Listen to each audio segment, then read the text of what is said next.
and welcome back to another episode of the Tetracast. This is RPG Site's weekly podcast where we get the site staff together to talk about our favorite genre of video games. I'm your host. My name is Brian Vitale. Joining me, we've got the usual crew here with me once again. I have Josh Torres, 91 hours later, I finished Rebirth. Adam Vitale, Hello. James Galizio, Hey, folks. and Chow Min Woo. I'm dead.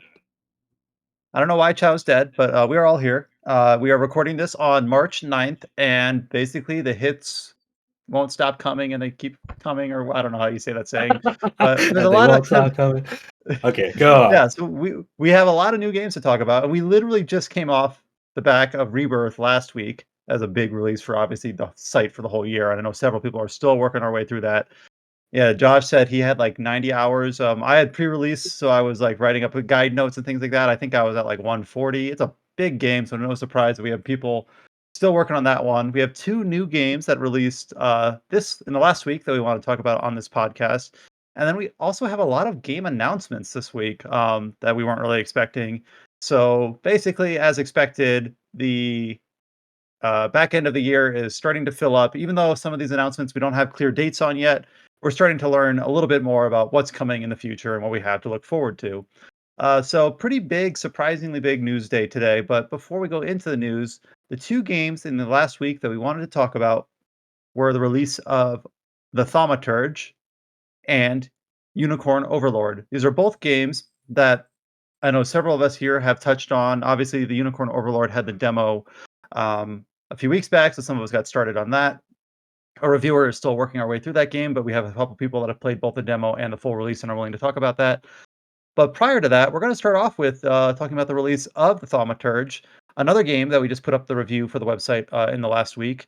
And I believe Josh is going to take point on this, though Adam has also started playing it. I'm not sure who else has, but we'll go ahead and start with that one. So I'll hand it off over to Josh to start out with about exactly what tee this up for us. What is the Thaumaturge, and what were your thoughts on it? And just lead us through your thoughts on the game. Yeah, this is a pretty interesting RPG. This is made by developer Fool's Theory. They are a Polish-based studio, and most people will now know them for they are the developers of the upcoming Witcher remake that was announced by CD Projekt Red several months ago, and they're developers on that. So, as we're waiting for that remake for the first Witcher from them, they released this a turn-based RPG that's set in a pretty interesting time frame. It is set in 1905 Warsaw amidst the first Russian Revolution, not the one in 1917, which is the one that most people will be familiar with. And this centers around this character named Viktor Shulsky. Sorry for my pronunciation for any names here. I'm not from that region. But the main thing about this game is that it's historical fiction in the sense that it is very grounded in reality in terms of like the state of society at that time frame, but it is fiction because your character essentially has the power to create pacts with demons, and so it has a supernatural twist on this period in history. The story, after like a brief opening segment that introduces you to the mechanics of the game, which I'll get into, the main story is you go back to Warsaw after hearing news of your father passing away, and he died under pretty mysterious circumstances. So the core story is finding out what's surrounding this whole death. What happened, essentially. So the Thaumaturge is a really smartly designed game, I'd say, because it's really not about like going to combat encounters a lot. Especially early on, you don't really get into many combat encounters. It is very much, as I put it in my review and like the blurb of it, it's like sometimes that's much of a documentary as much as it is a video game where you're exploring various districts around Warsaw and going on investigations, hunting for clues, but also just learning much about like the state of Warsaw in that time, because you'll see a lot of collectibles in their environment. It could be journal entries, could be newspaper articles. It could also be like objects of interest because your profession as a thaumaturge, as one that can like forge pacts with demons and have this supernatural power is. Sometimes there'll be objects in the environment where you can get like lingering sentiments, feelings, sometimes even memories from people who last like held that object. So you kind of gain an introspective on other characters in the world, what they thought about like the world around and circumstances around them through these objects, and this is all dictated by four central stats on whether you get like to see these traits on these objects. So, uh, well, that's kind of the bare, like kind of the surface level on it. Um, and the thing that really compelled me about this whole thing is not just about like investigations and stuff, but also like even the battle system is really done well. I think in this game where it's a timeline based turn based RPG where it's all like your playable characters in your party are very limited. It's only Victor and is the summoned demon. And only Victor has life bar. Your demon does not. And enemies hit pretty hard. Like one of the interesting things I found about this game when I first booted up is like the default difficulty is actually on challenging, which is the hard equivalent. It's like okay, the developers really are encouraging this, so I'll keep it on challenging. And so your Victor can't take much damage, obviously, as a result of this. And you have to really think about incoming enemy attacks. You see when enemies are attacking the next two turns ahead of you. You have current turn, the next turn, then the turn after that. And you'll see the order of actions your demon, and all the other people around you are about to take on you. So you're tasked with trying to deal as much damage as you can while minimizing the amount of damage that you're about to receive. And you can do that with various ways. You can slow them, which will push their actions back. You can interrupt them, which will break their actions. You can do all sorts of stuff that kind of has an effect on like the incoming turns, like maybe inflicting a status ailment that will allow you to do more damage or more focus uh, uh, bar damage to them, because once you deplete a focus bar, you can have access to a super attack. So it's really all about making like good tactical decisions to make sure that like you're not going to be able to negate all damage, but what are the safest options to make sure that you're disabling enemy combatants that are the most the ones that pose the most threat at that moment, and you're working around that. And then as you progress throughout the game, you'll get more different demons that have different specialties to help bolster your capabilities uh, in combat. So on top of that, like you have a really like well designed combat system along with this world that you're exploring and learning more about, not just that from a game perspective, more as like also historical curiosity as well. I can we'll talk more about characters later, but I just I want to know where Adam how far he is into the game and what he thinks so far as well on the. So I'm in I think at the end of Act One, and so I think I got a pretty good, taste of like the flow and the style and the structure of the game. And you're right in that it's a good mix. Like a lot of the game structure itself is not combat focused. It's a ton of interlocking quests and investigations, and there's a big focus on like learning things about the characters, about the world, and you're getting quests and pop-ups and notifications and everything everywhere. And in a good way. There's a lot of interlocking like people and objectives and factions and things like that, and it's easy to get distracted in terms of like trying to follow different leads. But it's not that the combat is slacking. Every combat encounter you do get into, like you said, it's actually pretty tactical in that.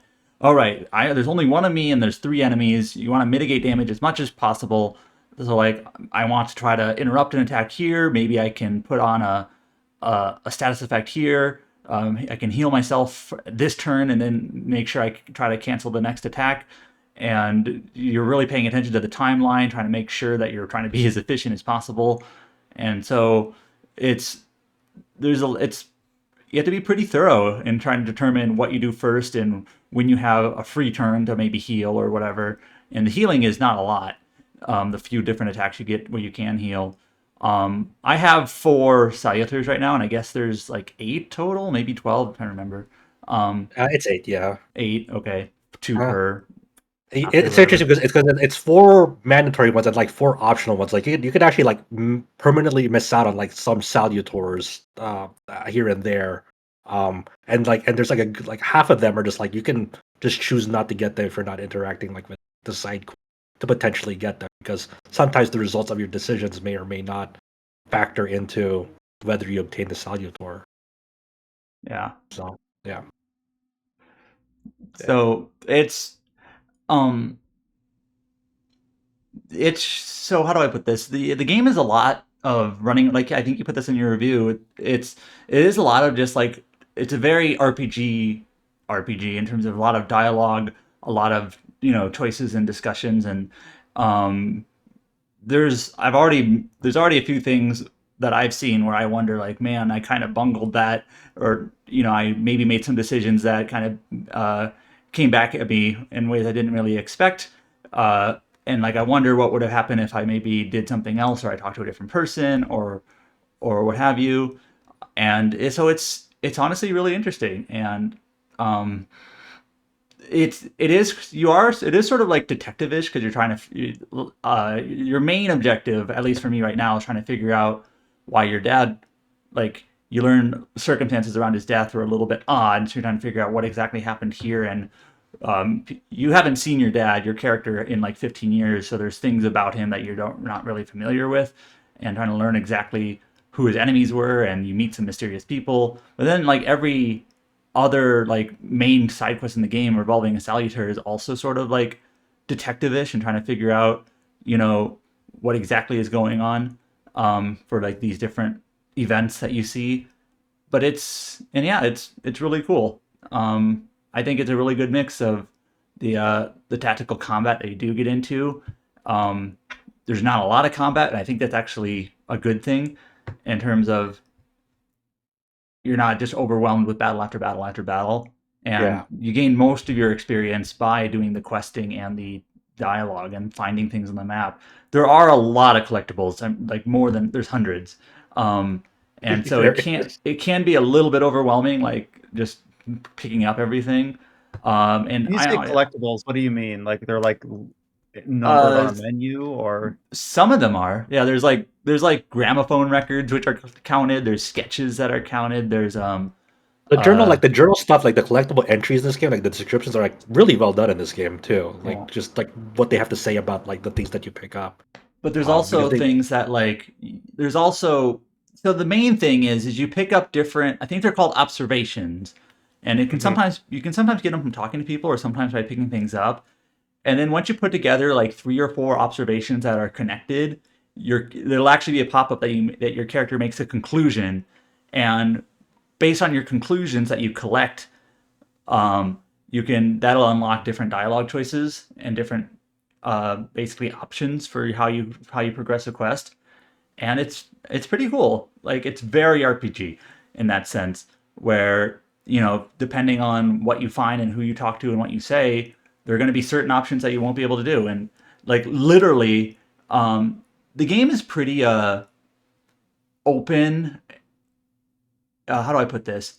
It actually will even tell you, like, there's a dialogue option here, but you can't do it because of the choices you made. Like, it's kind of telling you, there was another route here, but you can't do it because of choices you made. It doesn't tell you exactly why, but it tells you that there were other options. And I actually kind of like that, because it makes it very obvious that I wasn't just basically shoehorned into this one path. Like, okay, the path I'm on is just one of several in how I could have approached this quest, and it's because it tells me there are other things that I could have done, even though I don't know exactly what they were. And like, if they didn't tell me that, I wouldn't have. There's no way I would have known. Like, maybe it always just sort of funnels to this outcome. I wouldn't have known. So I kind of like Well, that. that's That one it's thing when we review RPGs. Sometimes we're like, well, I only what have were the enough other time to play outcomes? through I this don't know. once. Were there other outcomes? Are they just different flavor of the same outcome, or are they drastically different? And there's still a little bit of this here where you won't know exactly how those other routes would have turned out unless you were able to play through it twice. But at least it doesn't hide it. It's like, hey, these your choices matter here. It's not just for flavor. It's like there could be significant changes. The way you're describing it, I've not played the Thaumaturge yet, but I literally just downloaded it to my PC as you guys were talking. Um, it reminds me of early game. This is a strange comparison, but it's the comparison that comes to mind. Early game Elex, where you have like 100, not 100, 3 or 4 or 5 different factions that are all interlocking, and you're like, I don't know who I should help first or second or third, and I've got like 5 quests that all talk to the same like group of people, but they all have kind of different consequences depending on what I do, and it's almost frustrating, but in a good way, where it's a little bit of like, I have a lot of choices. I guess I just kind of have to go with one. Like it's like the optimal path is not obvious. So Yeah, therefore you just kind of have to pick one. yeah. This is the sort of game where you don't want to try to um, Optimize it. like do an optimal playthrough. There's so many interlocking like objectives and quests. It's really the type of game, kind of like um, well, just this is the type of game where you just want to just make your decisions in the moment and see what happens. Don't try to be like, oh, I'm trying to min max your like outcome to get the most experience or the most conclusions made or the most optimal outcome. Just it's not. The game Well, is that's similar to the discussion that you had about Banishers. yeah, in a way. The thing with I actually like this game's quest uh, um, design much more than Banishers because Banishers, like I said when I talked about it and in my review, it tells you this choice leads to this outcome, this choice leads to this ending. Where this game, I have no idea what the ending of the game is. I'm not targeting an ending. It's just like in the moment making decisions based on the characters and the scenarios that I'm seeing. And I'm assuming there will be different outcomes depending on what I pick, but I don't know what they are. I'm not aiming for something. Does that make sense? Whereas Well, in that's what I was Banish, getting at when I brought yeah, it up. Because in Banishers, you said like, well, one of these outcomes leads to a certain ending that I know I want, and one of these yeah, outcomes leads to a certain ending that I know I don't want. Therefore, the choice is made for me. Or it sounds right. like with the way that the Thaumaturge is set up, you've got choices laid out in front of you, and you're not sure where they'll lead. So you really do have to make like a decision at the moment, not something where you're trying to fit a certain shape into a place depending on where you want to go. Yeah, how I describe this phenomenon in the how the game treats us is delicate ambiguity in its quest design, where it'll tell you enough, or like sometimes when you make a decision with a character, they'll say this character will remember this at the time. You don't know how this will affect things later on. It doesn't tell you that, and like Adam already mentioned, like some dialogue options will be locked, saying because of your actions, uh this option is locked. You don't know where like what prior events could have led because you don't know what that option is. It doesn't tell you. It doesn't have that option spelled out and then grayed out. It deliberately doesn't tell you what that option was at all. And I think that's a really like it works to the strength of the game because it's kind of giving you that feeling of like that there's no right or wrong options. It's just you make a decision and you live with the consequences. And I think I'm really happy that they went with that decision rather than like trying to spell it out for you of like where you went wrong, rather, right, or what could be Mhm. considered as quote unquote wrong, depending on like what kind of like how you wanted the events to unfold in your head. Um, and because like this game is probably I'd say 70% dialogue and investigation phase and 30% combat if I were to give assign up percentages like how much of the game you interact with on a moment to moment basis. And I think they struck a really nice balance because this is such a personal story and character narratively driven game based on like how the characters interact with each other. This is not like some narrator or overhead person telling you what's happening. It's like it's really kind of putting you into the moment of like this is why characters do the things they do in this game. Uh and the nice thing about that is like they don't have the because of how a thaumaturge can kind of learn about characters indirectly through these observations and all through the lingering feelings and memories in the objects that they've interacted with. you kind of get indirectly know a person without having them spell it out for you in dialogue. So that's kind of the nice thing, that conversation flow in this game feels much more natural because characters don't have to go out of their way unnaturally or inorganically to tell you, oh, this is why I do the things that I do and this is what I'm fighting for. You know what I'm saying? Which is, a common thing that some RPGs experience because they don't know how to like tell players that like this is why characters are doing the things that they want. This game is able to bypass that in a really creative way, and I think that really works to the strength of like it's the writing in this game in general. Um, so I I think can't it's think just of a specific example, but I think I get what you're saying in terms of like in other RPGs, there might be a dialogue tree, but because it is a video game, you have to tee up the player as fast as possible. So they'll just kind of offer a lot of information very quickly in a way that might feel manufactured for the benefit of the player. Like, oh, I need to tell you what side this person's on, or what they know, or what they don't, or where they come think from. about there's a really, I don't know why this example popped in my head, but think about the Juju main story quest in Xenoblade. Mhm. Like the writing is that is like, I am doing this because this is my background and this is I'm Yeah. doing this because this is part of like who I was when I was growing up. Stuff like that, and it's like in the moment, it's like it's not offensive or like egregious. It's just like, but it's definitely like this is a video game. I have to tell you who I am, and because you're meeting me for the first time, and this is like my life story, kind of condensed. And please go do this next thing. Um, Now that you know a little bit more about me, and it's very mechanical in that way. Not to say that it's bad or it's wrong, but it has to make that concession in dialogue for this story beat to work to make sense at all. You know what I mean? Yeah, I get Uh, that. And um, the thaumaturge, because of the setting and the character they have, they're like, well, we can actually treat this slightly differently because we have someone who can glean the information from objects, and therefore we can leverage that yeah, to tell and our there's story.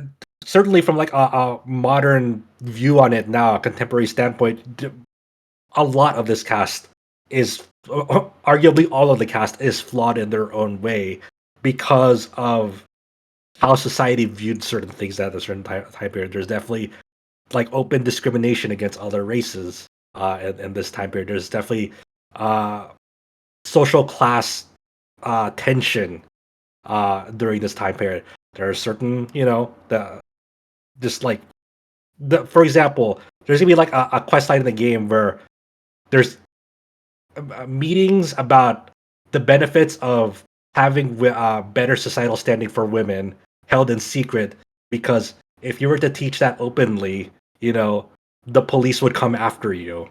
That's something that's explored in this game, and not but it's not trying to like be the be all end all to fix it, but it's more of an acknowledgement this is something that happened in this time period, and these were the consequences that people uh had to risk to in order Mhm. to like acknowledge this in society in some way, shape, or form. And I think Fool's Theory like has like establishes that trust with the player, because there's a Polish-based studio, and I mentioned in my review. I imagine because they're a Polish-based studio, I assume a large chunk of their staff are either Polish or have Polish roots, and you can tell in this game that they've done a ton of research around this time period to like accurately convey um what the situation was at that time period. Like you had Russian Russian military occupation, on Polish territory because of the events that were unfolding during the Russian Revolution at that time. And so they have to craft this tension and also think about like various perspectives, because it's not a black or white situation among the populace. It's like different people have different perspectives on what's happening on that time period, and also based on their background as well, on why they held these views at that time. And they strike that balance surprisingly well. I'm really astounded, but like, wow, the writing in this game is really really solid.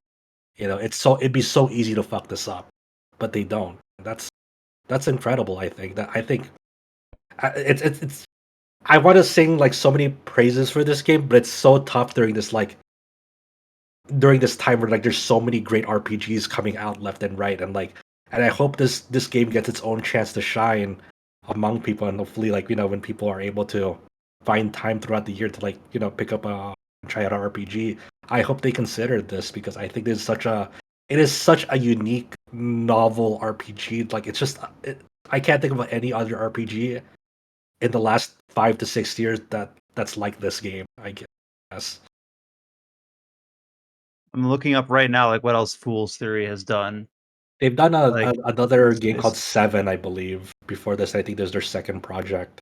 I actually played a little bit of that. 7 was kind of RPG-ish, but I thought of it more almost like a tactical game, like straight tactical. Hmm.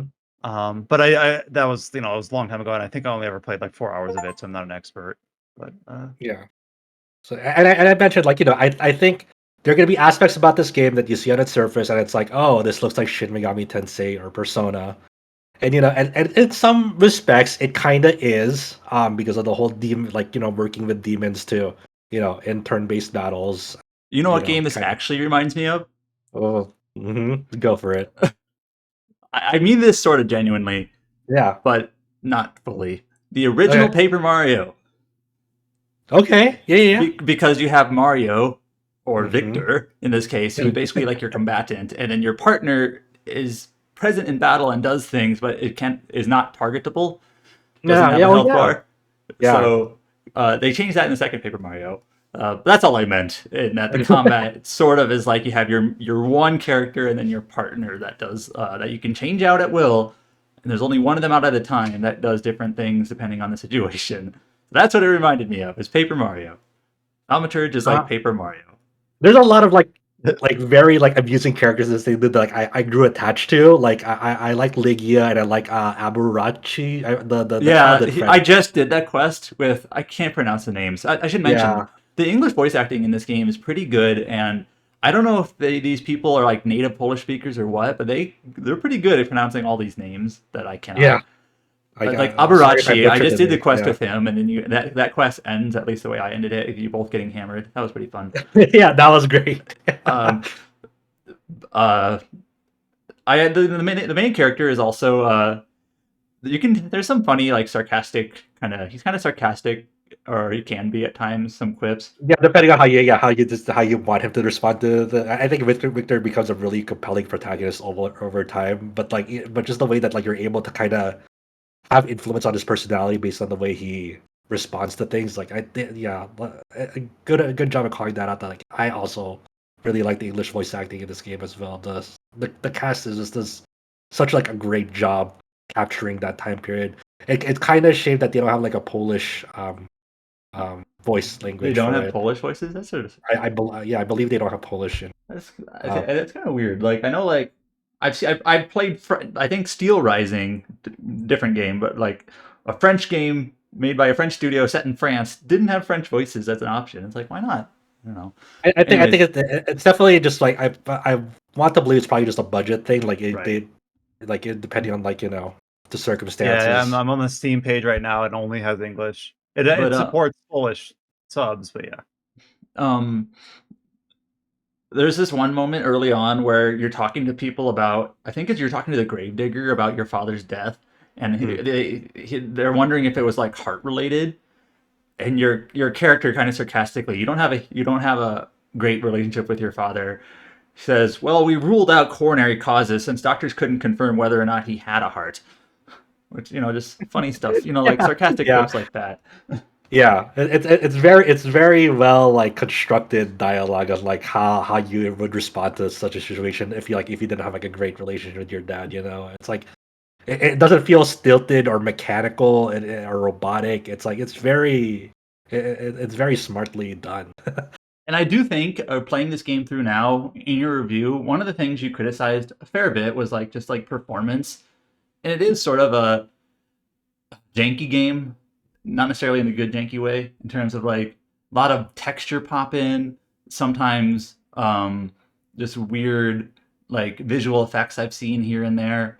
There was one time where I got stuck on a loading screen for a while. That seemed kind of odd. But I think I did have that too. Like I was like once or twice that you mentioned it. It's hard to like kind of just a little bit behind the scenes, kind of gauge that because when they sent out like review code for this game, there was like two builds we can choose from. It was one that was a stable build that was playable from start to end, but like but it was like one that like they wouldn't continually update because if you chose the other build that like would get continually updated, there's a chance of like they had to wipe save files due to like the changes they did. So I was like, okay, I don't want to lose my progress, so I just went with the safer option. So I don't know exactly what the final state, the technical state of the release build looks like because I kind of went with the quote unquote safer build um, on that. So I don't know exactly like if they've if the things that I experienced were eventually fixed or not on that end. Yeah, I think they've delay had one the patch release, already, right? but it's one of those games that I'm sure over time, hopefully, we'll get some of those kinks ironed out. Yeah. And they're also there's only available on PC now, but I think they're also planning to release this on PlayStation and Xbox at a This later isn't really date. even here or there, but this is definitely the type of game I'm playing with keyboard mouse. It feels like a PC RPG in that sense. Like I don't know, playing this with I a played it. controller. Did you play with I, a controller? no, I played on Yeah, keyboard and mouse as well. Yeah. So it's that sort of game where it just feels like it fits that better. did you So try it with a controller? I no, didn't I try it at haven't. all. No, I Okay, haven't. I have no So idea. it's Okay, definitely yeah. a CRPG type RPG. Yeah. I was So gonna. Well, you could say like, does it does it support Steam Deck? That way you could try it portable and see how it works that It interface. actually does have a. I was going through the game graphics options, and there's a preset option for Steam Deck. Oh, Like, that's pick really this neat. option if you want oh, Steam okay, Deck. Yeah, cool. So clearly they have some level of confidence in people playing with that interface. yeah, So I guess. Yeah. Mhm. maybe I'll It, try that. it's kind I'll of report back. wild how like nowadays, especially for like more PC focused titles, like pretty much every game coming out has like some sort of care given. So it's like, yeah, it works on Steam Deck. It's like that's pretty damn cool. Yeah, yeah. So if you're interested in a different kind of RPG, definitely check this out. I really enjoyed my time in this game. It was a very nice surprise that just came out of nowhere for me.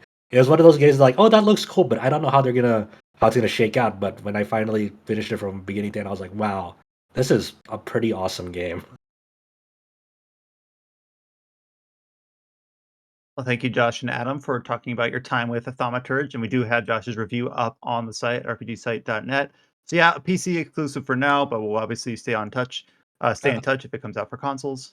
Well, Hold on, speaking of game yeah. that's never coming to PC, No, before we get to that, I just wanted to like, Adam, are you planning to do like any guide or anything for this? When I was going to this game, I was like, I don't know how you No, guide this game. that it's so many interlocking things that like Yeah. you'd have to spend months like just trying to suss out all the different like permutations and options and I'll be like very interested, like if the community for this game like eventually like gets like an Excel spreadsheet or like flow chart that like somehow maps out this here game. is how you do the optimal playthrough, like very step by step. It would have to But be. based on the way you guys are describe it, you almost kind of, I won't say you won't want that, but more like you don't need that. Mhm. No, You definitely don't need that, but I'd be interested like just seeing like the trees, like looking back and like having finished the game, I'd be very interested to see like what the tree of this game looks like from that standpoint. Mhm.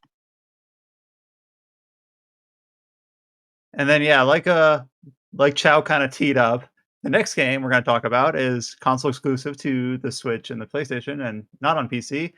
And that is, of course, Unicorn Overlord. So this is a game that, of course, we had the demo release a few weeks ago, and we talked about it very briefly with the demo at that time. But of course, it's since full release.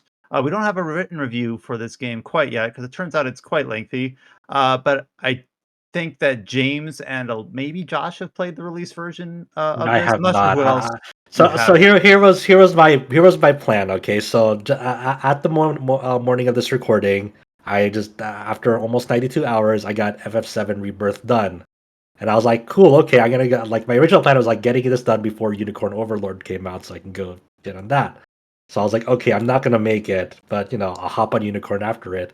Then we got Rise of the Ronin code in. So now I can mention that I have that, and now I can play it, but that's all I can say. So, because of obligation, I have to delay my playthrough of Unicorn because I'm playing Rise of the Ronin now. So, and it is No, what it we've all is. been there. Yeah, we've all been there. Yeah. But yeah, I had to stop on Granblue Fantasy Relink because of Rebirth. right. Now that Rebirth's done, I'm like, well, now I kind of want to play. Maybe I'll wait for all the Relink post DLC to launch before I go back to it. But anyways, so who else has Chow? Have you been playing Unicorn? No. Was it? I did have watched people play it, but I didn't touch it myself because I'm like, I touched a little bit of the demo, but that's it. Yeah, I want to I get think to it. I asked Colin last night if he wanted to hop on the podcast, but he wasn't able to, and he was like, "I'll wait until the review is up," because Colin is the one that's reviewing it for us. We did get an extra code though, and just to be blunt, it went to me just because I think besides Colin, I'm the only one on the staff that actually uses or owns an Xbox, and we got an Xbox code. So I'm about 35 hours into it. I think I guess I'm I about. forgot to say Xbox. I said Switch and PS4, but yeah, it's also Xbox. Yeah. Yeah, there was an interview with Destructoid just like the other day, and it seems like if you were hoping for this game to come to PC, maybe stop hoping because it doesn't seem like it's very likely at this point. Yeah, the answer. I mean, just to contextualize this, the interviewer asked like, "Hey, a lot of the games have been coming to PC. Are there plans for Unicorn Overlord to come to PC at all?" And the answer was like, from Atlas, like per Atlas's agreement with Vanillaware, that's not happening at least anytime soon, or if that's in the cards at all.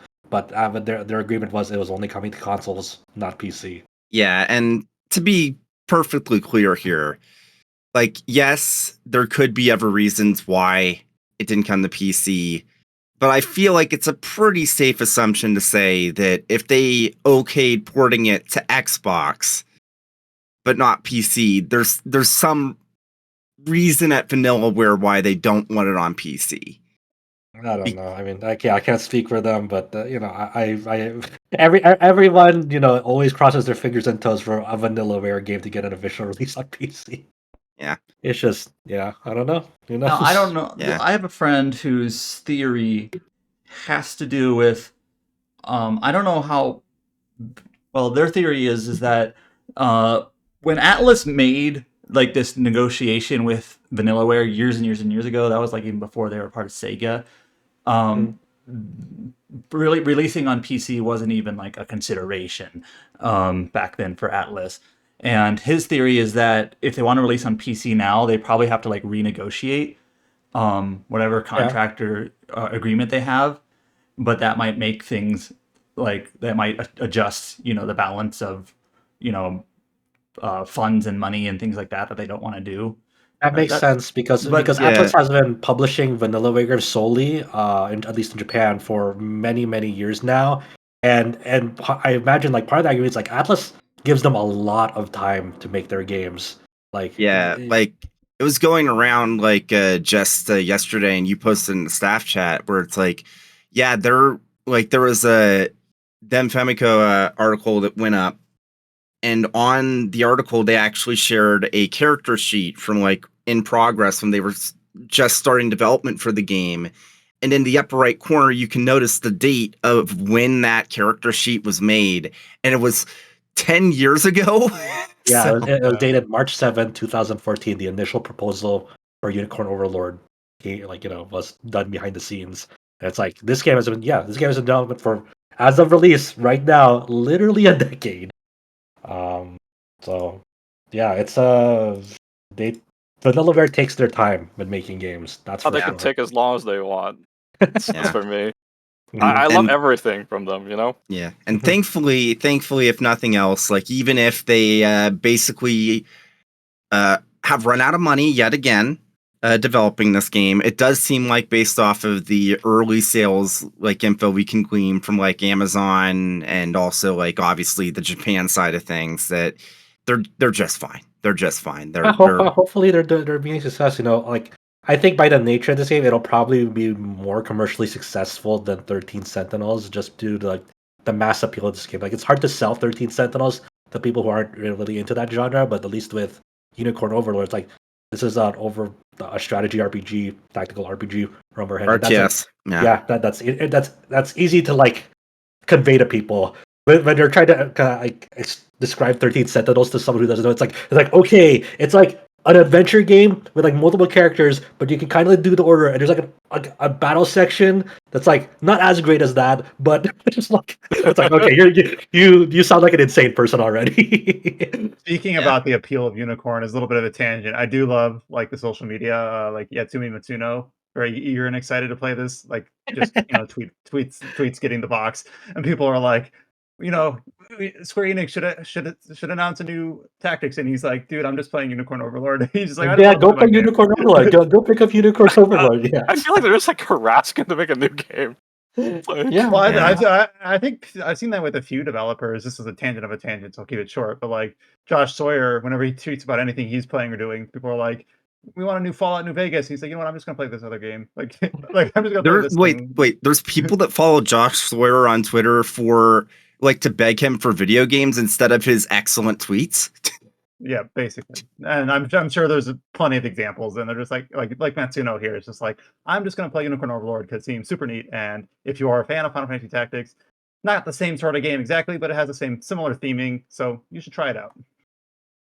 Yeah. Anyways, Matsuno seal of approval, so it's the most powerful seal of approval. Yeah. So to talk about the actual game itself, from rather than like everything surrounding it. Like I said, I've got about like 35 hours into it. I'm guessing around like 60-70% of the way through the game. I would have been closer to the end, but like right when we got code in, I also was still trying to help a little bit with Rebirth guides. I didn't do many of them, but I did like a couple. So it's like a day or two. It's a team effort. Yeah. It happens. Yeah. It's where to start about this. So we did talk about the gameplay like a few weeks ago when the demo dropped. And so obviously nothing I can really say there that's explicitly different, but it's interesting how the game balance feels, because I am not really an RTS head. I'm not really a strategy RPG head. I would still say that if you've had any experience whatsoever in this genre, you should probably be playing this game on the hardest difficulty from the start, because if you're actually going out of your way to do everything on the map, which you should, because there is literally no like downside to doing so, the game gets really easy really fast on anything below expert. Like really easy, really fast.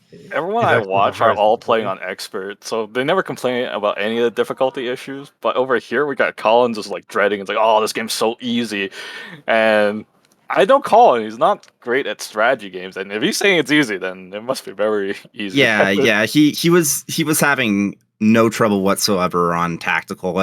Apparently, he's been having a bit more trouble on the 4th region on tactical, but I don't know how I'll end up feeling that way. I saw him tweet that he got to a new continent and had a little bit more challenge to it.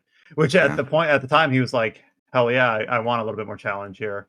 So no, that's good advice. I'm planning on starting on expert when I boot up. Yeah, I think it's just kind of the nature of the beast. It's kind of an interesting like progression of the game, because this game is non-linear, and you can choose like pretty much the order you want to like kind of explore these like regions, and being like a heavily tactical a non-linear tactical game, you're kind of the difficulty fluctuation is kind of going to be inherently by the nature of the beast inconsistent, because you kind of chose your direction on where you want to go, and progression of this game is definitely dependent on like where you decide to explore first, what's your squad formation, how thoroughly did you explore the map for like kind of bolstering your equipment for your troops.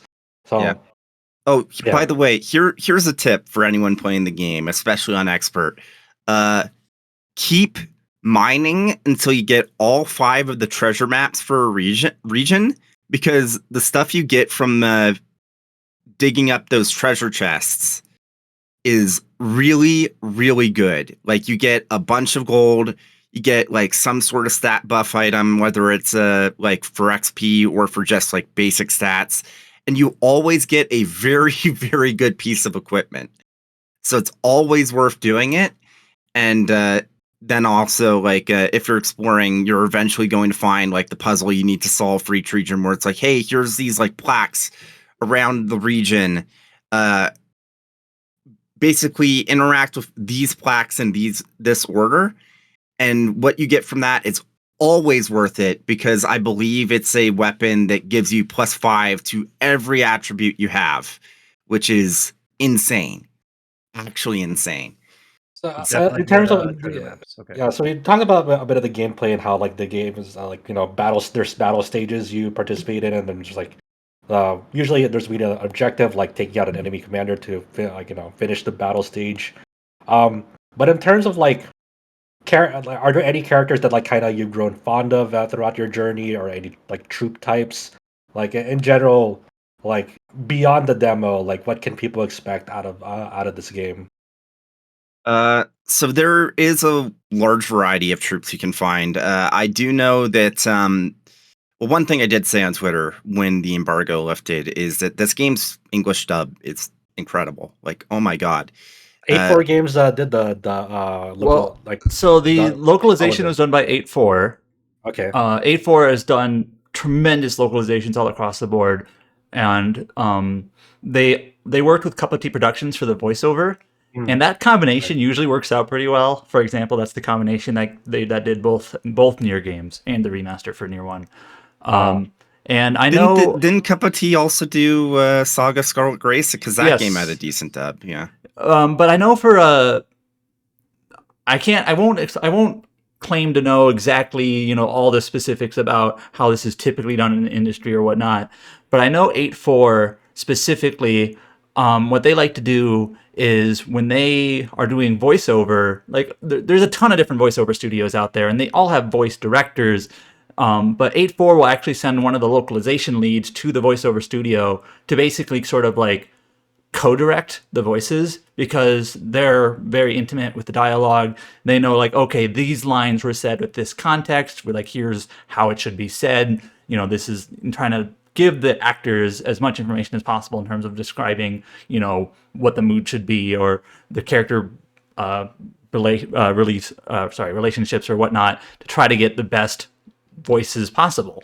And That's an so interesting process. I like that a lot. and a lot of It's 8-4 always kind of people frustrating. are like based in Yeah, Japan, sorry. so they actually have to travel to California oftentimes to do that. So that it's not just a hop and skip down the street to go to the voiceover studio. They actually like, all right, we're going to send someone across the ocean to the voiceover studio to help. Now, I can't claim that's what was done for this game. I don't know for sure, but I know they've done that in the past for the Nier games. So, but anyways, my whole point is that the 8-4 localization and the Cup of Tea voiceover is a pretty good combination. It's always kind of frustrating when you have someone who is a good voice actor, but they have a line read and it's just clearly obvious they didn't know the context. Because like it's not the person saying the line's fault at that point, but you're like, man, they just clearly didn't know what the context of this was being said. I think it's more and more rare, but it still pops up every time, every now and again. Yeah, like sometimes you'll get lines, just an example, like, what are you doing here? But the emphasis should have been on you. Like, what are you doing here? And just stuff like that. Yeah, stuff like that. Where they just have the emphasis wrong because they didn't know. So, rather than the place. Sorry, James. We got sidetracked. Oh no, that's fine. If I guess speaking of specific characters that I have been liking using, so there's a unit that you get in the second region that is so overpowered that like halfway through the region they take them away from you, and then you only get them back once you finish the region. That I'm not gonna say who because it's a spoiler, but oh my god, they got this one skill where if they go first in the engagement, they basically glare at the enemy, and every other like every enemy unit like on the other side of the battle will lose initiative, and I believe also will have their crit rate or attack power go down. Which if you combine that with a shaman or druid, which is the class that does a bunch of debuffs, it's like, okay, their initiative is down. That means that my druid's the upgrade version of shaman, so my druid will basically debuff them even more, and then that means that my main attackers in this unit are just basically like tearing through them like a hot knife through butter, and it's like that's been overpowered really overpowered so far. Like I posted a picture on Twitter where it's like you like in the second region, like halfway through the second region, you unlock the Colosseum, which is basically like a one-on-one bout for like testing out your formations. And there's an NPC that joins you in the fight right before you unlock the Colosseum, who is just absolutely ridiculous. She's like level 40, and once you unlock the Colosseum, her thing is like, yeah, I don't really care about fighting for you guys. I just want to fight in the Colosseum. But if you can beat me and become the champion of the Colosseum, then I'll join you on your quest. So you'll be about like level 15, 16. Once you unlock the Colosseum, there's 30 fights. There's 30 fights in the Colosseum. She's the champion fight. And the enemy level for the champion fight is level 40. So you're intended to not really engage with the Colosseum until the end of the game. My party's mid to low 20s. I am 2 fights away from challenging her. Nice. I should not be, but I found that one combination of units that just works out really I mean, that's well. kind of the charm of the game, right? It's not like maybe you're not intended to be, but they give you the systems to do it. It's not to say that you're cheating the game. It's like they gave you the this amount of options to do it. Like they really focus on like player freedom and expression, and just like give you the tools to suss it out yourself, you know? Yeah. To be perfectly clear, though, like you also unlock like a bunch of first completion rewards for all the fights leading up to that. So even if I stopped right, like just short of getting her, I'm still gonna snowball the rest of the game just because of the resources I've gotten from the Colosseum. Yeah. So like it's definitely that type of game where like it can be very imbalanced depending on like how you play the game. And I think it's like feel like games like that shouldn't strive to be perfectly balanced because that's kind of an impossible dream anyway. Yeah. I mean, as long as it's fun, I guess, for people, then it's fine.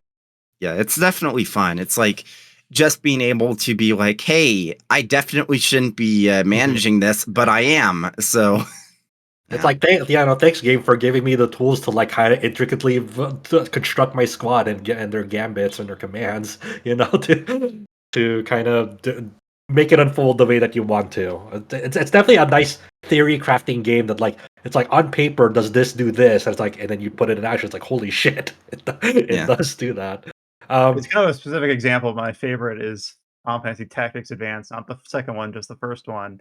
A sniper assassin, like sniper gives bonuses to accuracy, which includes like the assassin instant kill attack. So you just be like, oh, I have a 95% chance of instantly killing anyone that I come up against. Then in the sequel, they're like, oh, that doesn't work that way anymore. I'm like, well, it was broken for the one game, and that's good enough for me.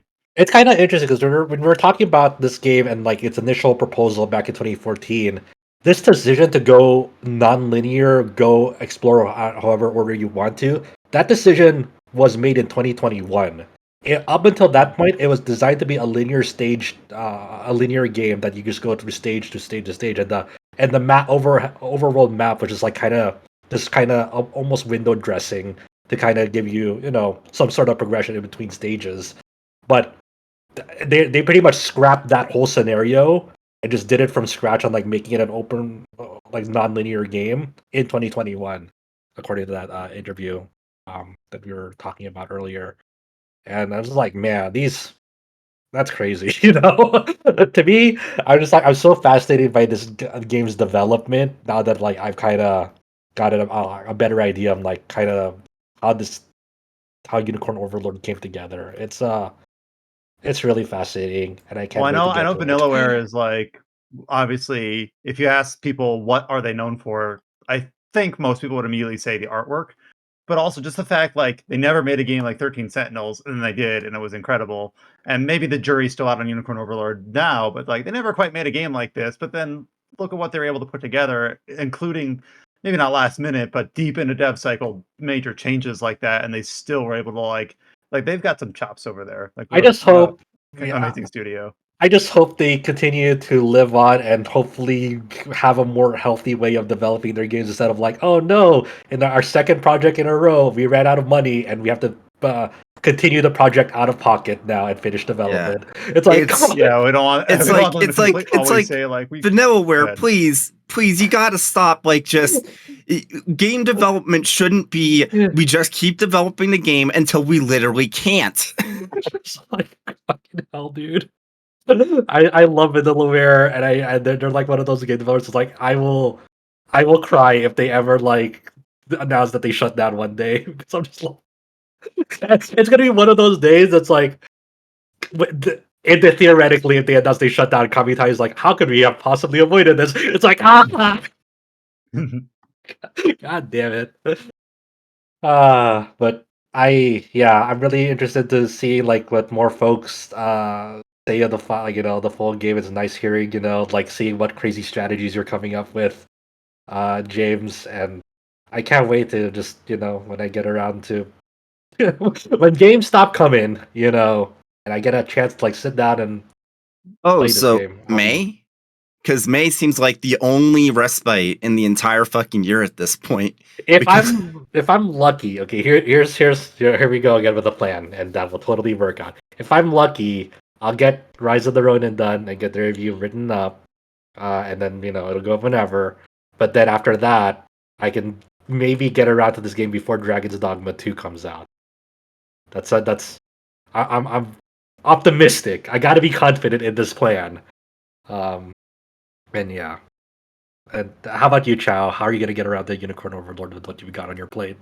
I don't think I can, but I think I'm gonna do a bare minimum playthrough. I heard this game is so free, you can like even go straight to the last boss like pretty early or something. That's what I heard from Yes. some. I heard it's like Breath of the Wild-ish in that respect. You're not going to beat the final boss because it's like level 40 and Oh, they found ways. People that are tactical expert found ways. really? Okay. Yeah, Like, so I don't know. I watched some video on like in-depth analysis. Like this game is like full of like some very like surprises. Like there's one part where this guy lost, and his characters were forced into the forest, and like wondering why the enemy's not chasing him in the forest. It's like, oh, when you're in the forest, you have like a stealth. It's like a fog of war to them, so they can't detect you if you're in the forest. And then it opens all like this depth of strategy on them, But I just see like there's like so much freedom in this game, which could be a good or a bad thing. yeah, there's definitely a game for like brain. Like if you have brain worms on like theory crafting games, this might be a game for you because this is a game that's like it has so much depth to it that you can explore. I can't even imagine. Like I think this will be a game that's like it won't be fully dissected for months. On how certain mechanics work in this game because there's so many like class variety types too, and then on top of that you can recruit like generics of class types as well. So you kind of have a lot of like theoretical like formations at your disposal on like what will work well together. There's like almost obviously there's be hyperbole, but it feels like there's like a million different ways to like solve problems in this game, and it's up to you kind of to figure out what you're comfortable with on that end. Damn, it's gorgeous. I can't wait to play it. Fuck. Did you have any other like final thoughts on your time so far with Unicorn Overlord, James? Nothing else I really want. I kind of want to save a little bit of discussion for when Colin's here, hopefully next week. But yeah, I've been enjoying it quite a bit. I'm excited to play more, and hopefully I can finish this before certain other games come in. Because oh god, yeah. I was gonna say like the schedule doesn't get easier, but maybe this is a game that once we have more of us on the cast, or we got Colin on, or a combination of that, we could revisit in a podcast in a few weeks or a month. Once we have people who have seen the credits, and we have multiple people that can bounce ideas off of. It might be a real fun one to revisit at that point. But yeah, really cool first impressions, both from your time with the release and everyone else's time with the demo. Definitely one that I think pretty much everyone here is eager to set aside time for and get to. At some point, hopefully sooner rather than later.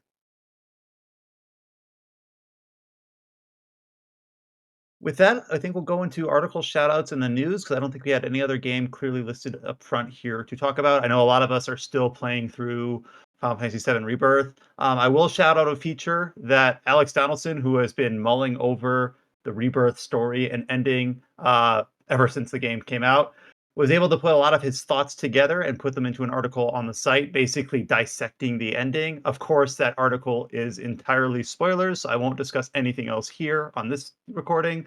But if you've played through and finished Rebirth and you're curious about just reading all different opinions and thoughts and interpretations of the ending, Alex was able to put one up for our site, up on rpgsite.net, very clearly marked with spoiler warnings and all that. So that's up on the site. Like Don't I said, forget we James also have. too. Say that again. Don't forget James helped out in that article as well. Oh Obviously, yeah, a few people kind of bounced ideas, Josh too, and a few others, because Alex was just like, "This is how I interpreted it. Am I way off, or is this kind of what other people thought too?" So a few other people kind of had some ideas Yeah. bounced off them when that went up. Not to toot our own horn, but it definitely feels like we got the most comprehensive like analysis of this. There's been some people that have been talking about the ending where it's like, you definitely missed at least a few things. Yeah, I need to go read that out now that I've seen the ending, and there's definitely some things I caught on and some things I didn't. So I'm gonna hold myself back, but like there's a show in my head that like, oh, this ending makes sense because I've seen this specific show before, but I don't want to mention it because obviously that would kind of spoiler by proxy. Tip your hand. Yeah, exactly. But it made me laugh out when I made that connection of it. One of my friends is like, I never thought of it, but now, god damn it, because I'm curious. I'm curious. Put that in the voice channel text. I kind of want to know. Okay, sure. I'll just mention the show on the voice channel. And then the other major feature that I want to shout out is that, of course, one of the upcoming games we've already mentioned a couple times is Dragon's Dogma 2. On the news front, Capcom did release basically the character creator, where you can kind of preemptively create both your Arisen and your Pawn ahead of the game. I have not messed with this too much, but I've seen plenty of people like sharing. I don't know if it's a code or like a template, but like people trying to create different, fictional characters within the character creator and sharing those around ahead of the game. And then we also do have a preview feature. I believe Alex was on this as well. Yeah, about his excitement for Dragon's Dogma. And I know previews, some people love them, some people hate them. But we do have a preview for Dragon's Dogma for those that are trying to gobble up any pre-release information for that game ahead of its full release later in the month. We have that up on the site as well on rpgsite.net. With that, I think we're ready to head on into the main news of the week, and lots of kind of heavy hitters here, as well as a few smaller surprises. This first one, I don't know if it's a surprise or a heavy hitter. Maybe it's a little bit of both, and it's something that maybe we expected, but not as soon as we got it. And that is that Atlus has officially announced the release of Persona 3 Reload Episode Aigis, which adds the Answer Story expansion to Persona 3 Reload in September. No. So how do we feel about this? Hey, Chow, guess what? They can change it and make it good this time. I hope so, because I don't like the gameplay of the original, but I'm okay with the storyline. I actually do like the storylines. I do think it's a story premise that isn't often touched on, so I appreciate it's like nobody likes to talk that. about the aftermath of the instance, and how to deal with grief. Right. I think the word grief is a bit too much of a spoiler, though. Well, I think Persona 3 is a little older now. People should be aware. So this is coming out later this year. This is sort of an awkward announcement, just talking about like nuts and bolts of the announcement here. So this is the announcement of an expansion pass for Persona 3 Reload, which Atlus pricing, if you got the digital deluxe edition of Persona 3 Reload when it released last month, you didn't get the expansion pass with that. That's separate. Like, okay. Oh wow, I thought that came with it. Holy shit! That's weird. Okay, now let me double check that. I'm pretty sure it's separate because I've seen people mention that. So unless people that I've read have been wrong, that's exactly what I've read. Which in a way, like since the expansion pass wasn't even known to be a thing when they they couldn't advertise it with the digital deluxe because it didn't exist yet. So it's like, yeah, if you got the $100 edition of Persona 3 Reload, do you get the expansion pass with it? I don't think so. I don't think so. No, because it's a separate expansion pass from the already existing like season pass, from what I understand. Yeah, that season pass. Yeah, That's some extreme milking right there. Oh man, But also the expansion pass itself, it comes with more than just the episode Aigis. It also comes with the Persona 5 Royal BGM set and the Persona 4 Golden BGM set, as well as the Velvet Costume and BGM set.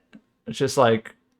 It definitely seems like it's a type of situation where it's like everything besides episode, I guess, is it's just kind of basically fluffy stuff. Yeah, it's kind of like, obviously there was some amount of like budget that went into it, but in comparison, it was basically free for Atlas to do. But if they put it in the expansion pass and make it so that you need the whole pass in order to get the stuff that you actually want, it's like, okay, on its own, maybe it would have to be 25 or 30. But now that we have the other stuff, we bump up the price of it.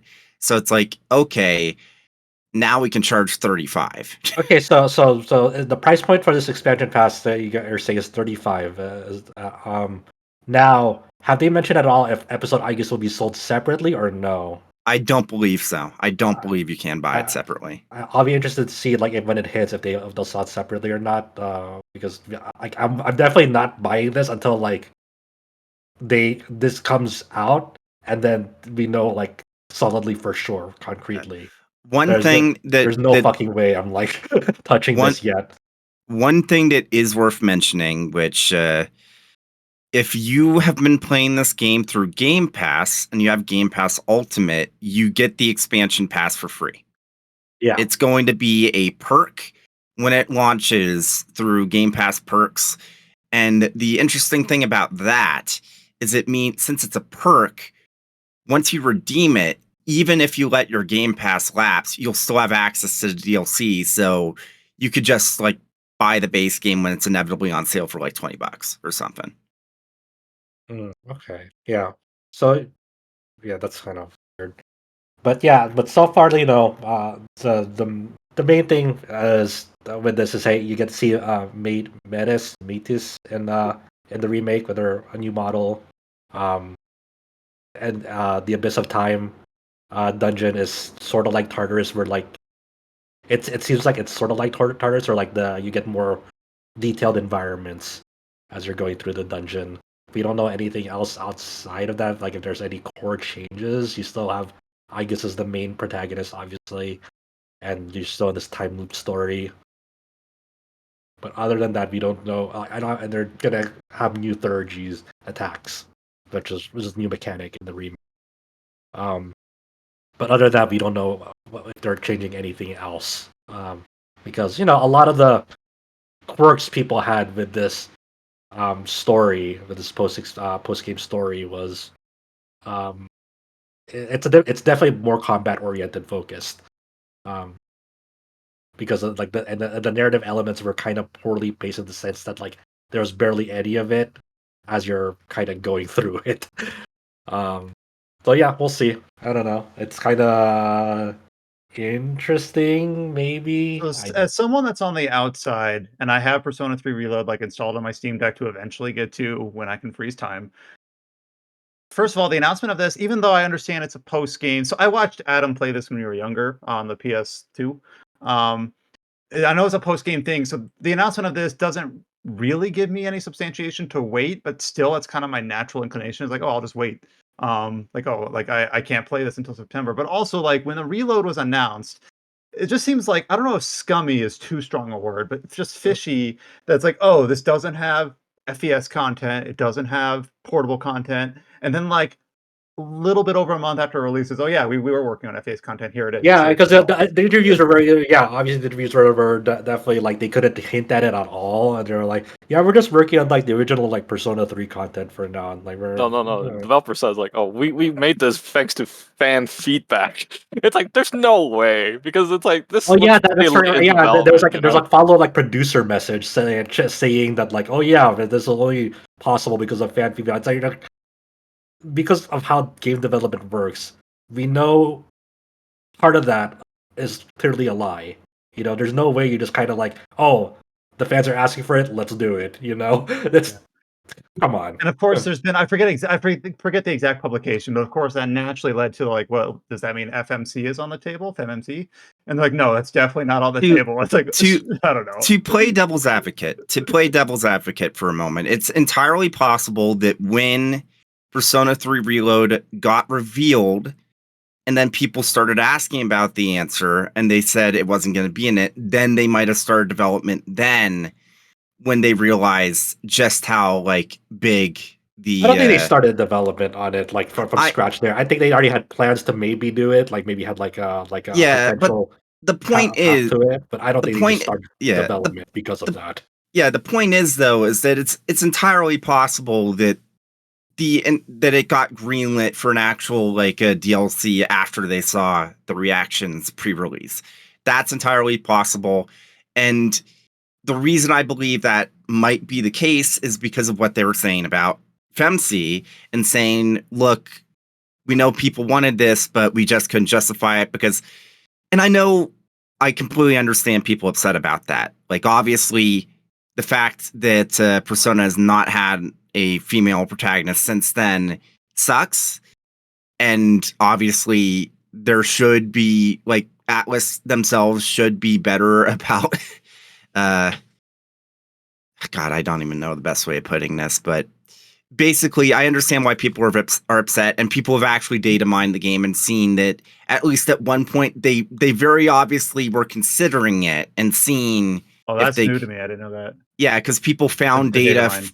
They found data for like characters from the FemC route and P3P that obviously aren't in Reload now, but the only reason they would have been in is if they were trying to adapt some of the FemC stuff, and they ended up not doing so.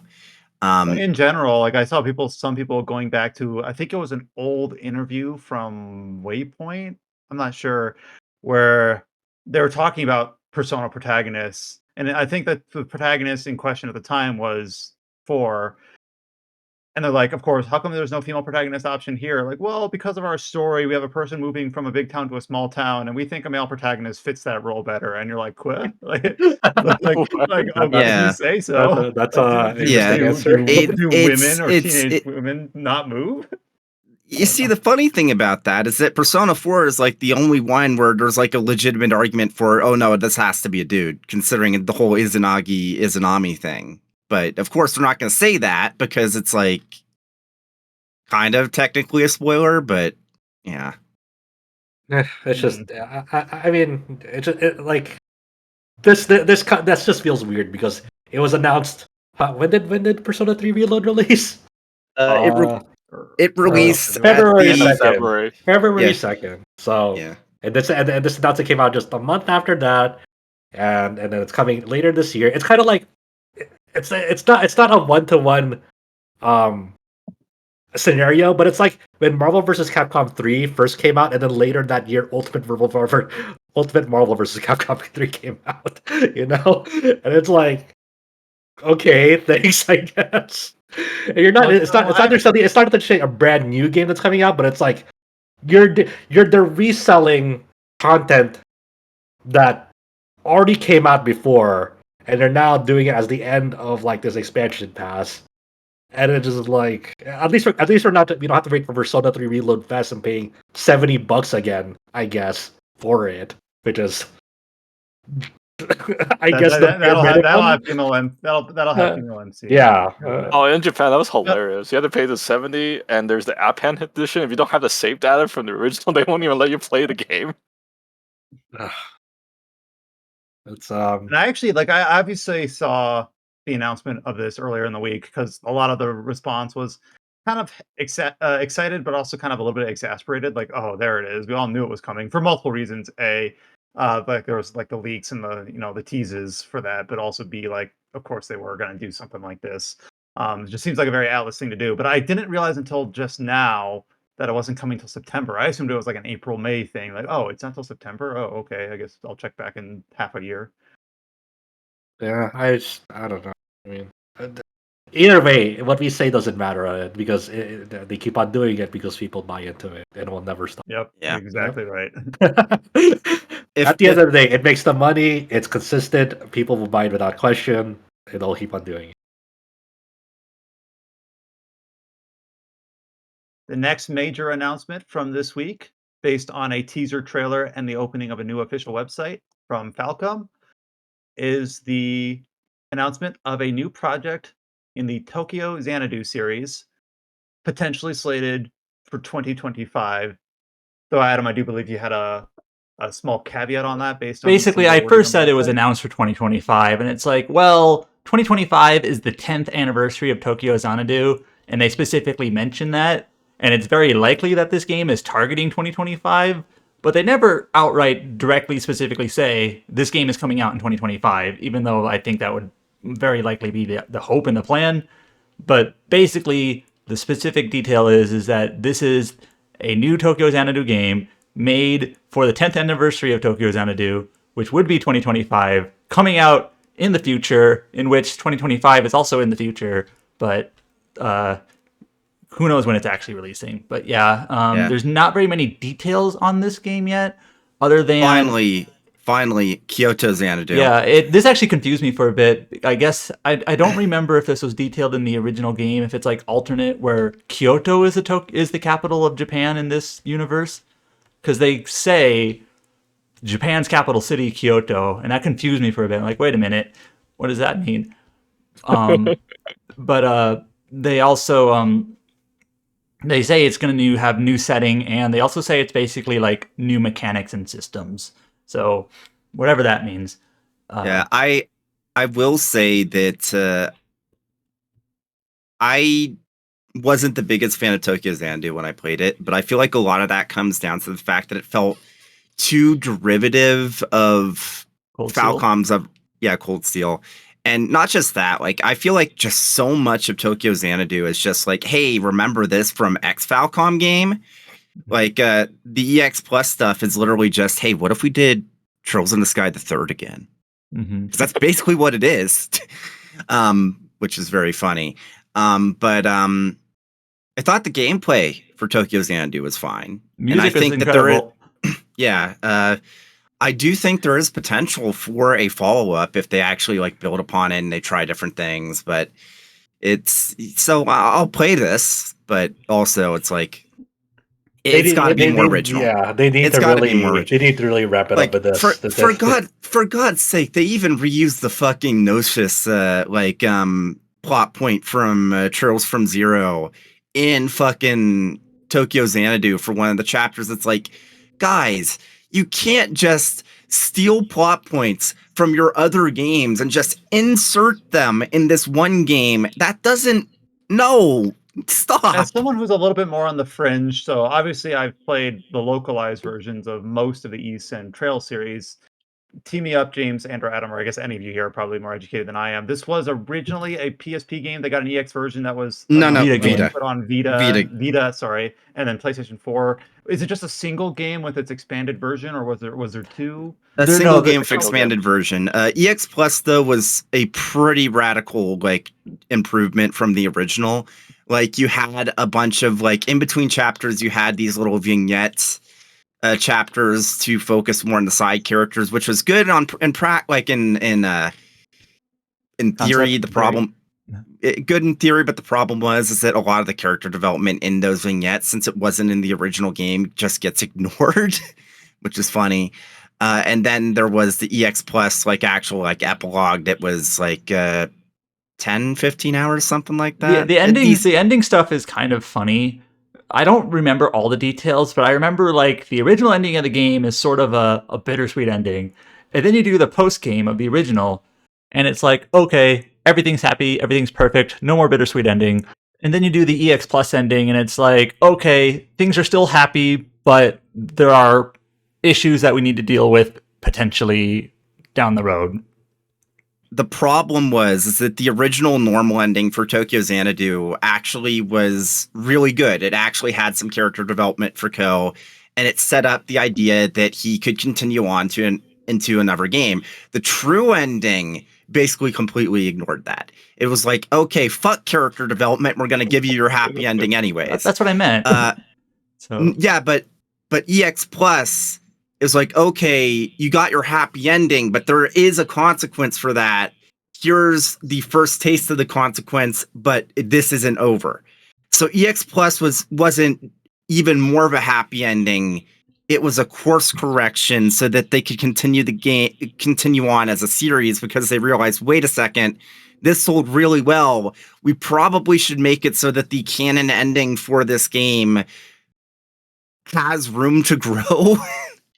Because with the original, the true ending basically was like, okay, there is never going to be any issues whatsoever.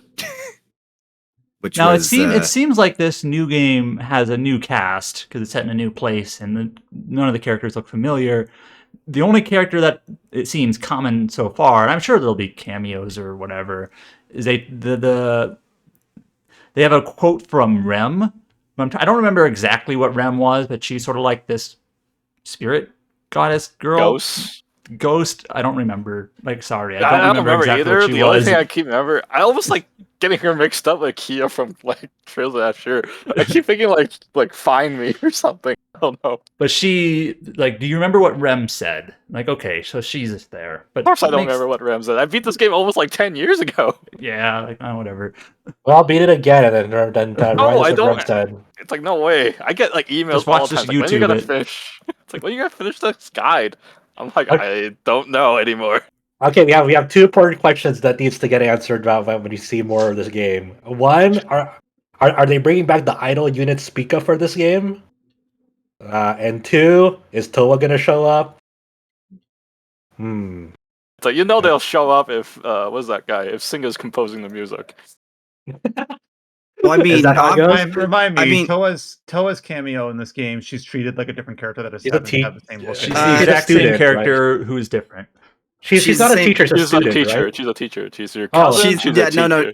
No. She is a teacher in Tokyo Xanadu, and there's even an implication that she is a universe hopper because there was a situation in a side quest where it's like, hey, this reminds me of something, and it's a direct reference to something from Cold Steel. It's like, why does this seem familiar? It's like, okay. Well, that might just be, I don't know. Not having played the game, that could just be like a fan servicey tease rather than something it's tongue in cheek. It's tongue in cheek. Yeah, that's a good way to put it. Seriously though, ideally they just like kind of build from the ground up again and like kind of scrap everything the first thing did and just do it as its own original thing. The combat was fine. You can build upon the combat and probably be fine. No. The combat is fine. Is it still turn-based like Cold Steel or? Oh no! It's action. It's like Zwei 2, kinda. Brian's like, what does that mean? No, I've seen. I would say the combat's only fine in the X version. The original version was not fine. It was too easy. Everything feel like an HP sponge. And yeah, it's not worth touching. I mean, as presumably this will be on their like current new engine too, so hopefully it looks great. I guess this is really weird news. Okay.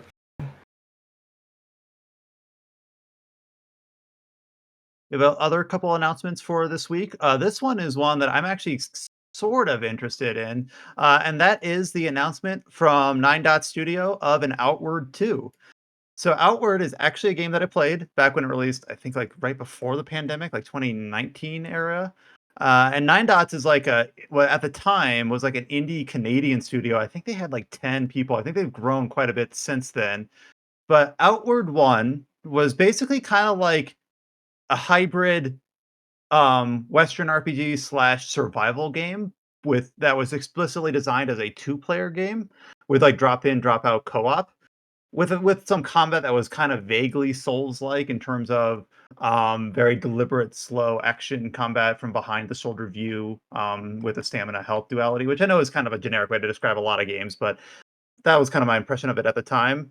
So yeah, Outward 2 has a trailer that they're talking about having a pre-alpha, and there's no set. They're saying that this is coming out for PC without specifying consoles or a date yet. But I had a good enough time with Outward 1 that I'm kind of excited for an Outward 2, just like a little AA ambitious Western RPG with really open-ended style to it. I actually was planning on playing Outward 1 with Adam at some point, but I think we just got too busy to actually play through it. But yeah, I'm excited about this, and I'm glad that the studio did well enough with the first game to end up following up on it, because this could be something pretty special. That first game sold like over 1 million copies, right? I think so. I think I remember. I remember they actually got to 1.3 million. Yeah. So hopefully. One thing about Outward 1 that was actually kind of neat is that it opens up that basically you have I know it's only been like 4 or 5 years, but my memory is still a little bit foggy. You open up and you're for some reason, I think it's for a medical bill, you're in debt to the town that you wake up in. So you're given literally like a time limit that says like you have 60 days, in-game days to repay your debt. And it doesn't tell you how to do it. It's very open-ended. Like you Mm. could just sell a bunch of materials, you could do quests and try to get some rewards. And there's just a little bit of stress because whenever there's a time limit, there's a little bit of stress. But in a way that actually felt like meaningful. Like you couldn't just slack. You had to be like, I have a debt to pay. I have to do this. And then there were like at the time, the game ended up having some post game additions that I never really played. But at the time, it had basically three major story routes that took you to like different parts of the world. The two that I most clearly remember is that there was one that takes you to like a desert kingdom, and there's one that takes you to like a poison swamp area.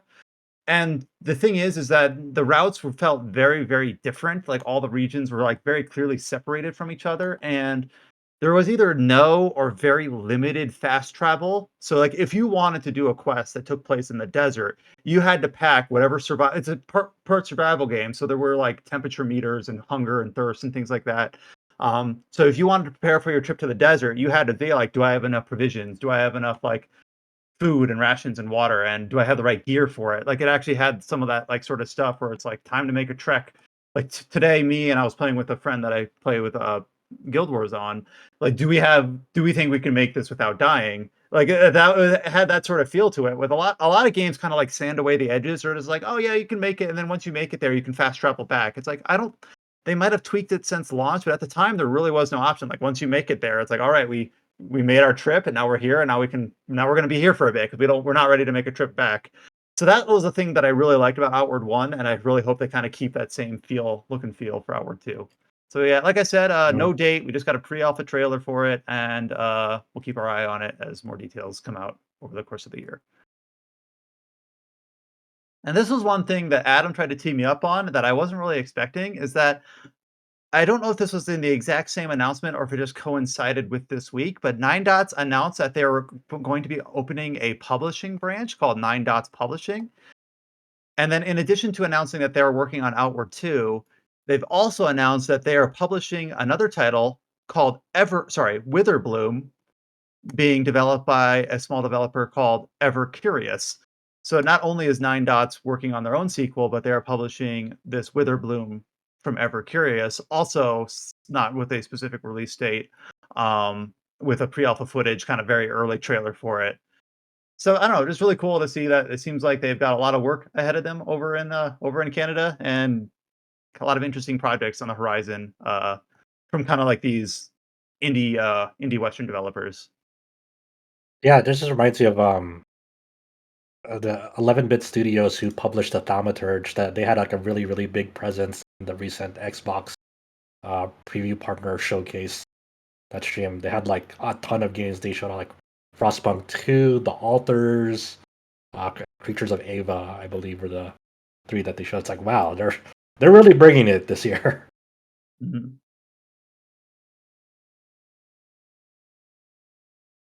We also got the announcement of a kind of another creature fantasy adventure RPG called Home of the Yokai.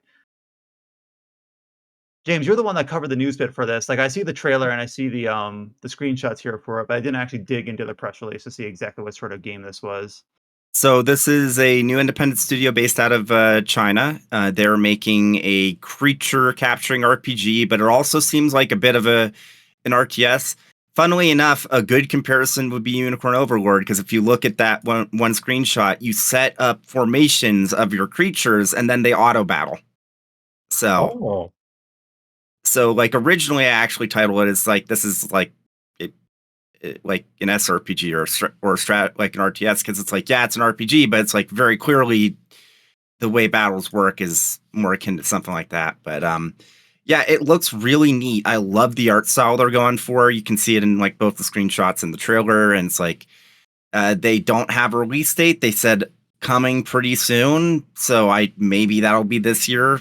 I kind of hope it isn't. This year's too stacked already, but yeah, I'd be interested in checking it out. It looks like a fun time.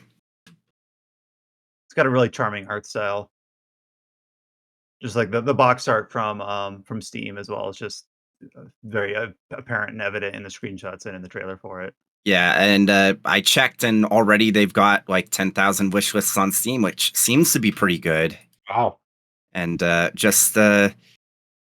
say it, like I think that they're doing everything right to get people interested, just with like the art, and like they definitely like hit the ground running with like here's everything we have to show. It's like, yeah, this will probably be an interesting time. And again, that's called Home of the Yokai by Rayka Studios.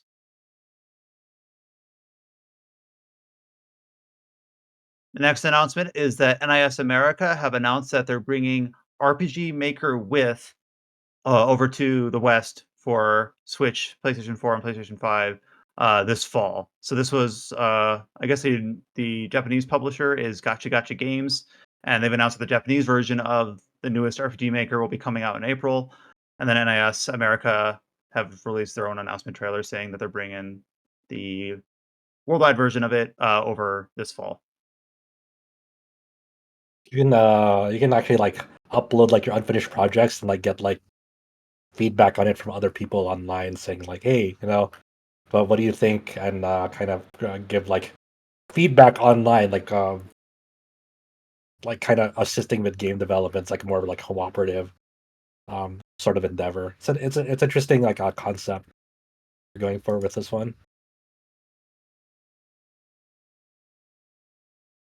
This next announcement, I think, took most of us by surprise. This was a game that was kind of like an underdog story a few years back, and that is Sakuna of Rice and Ruin. This ended up being one of the top 10 games of the year in the year that it released.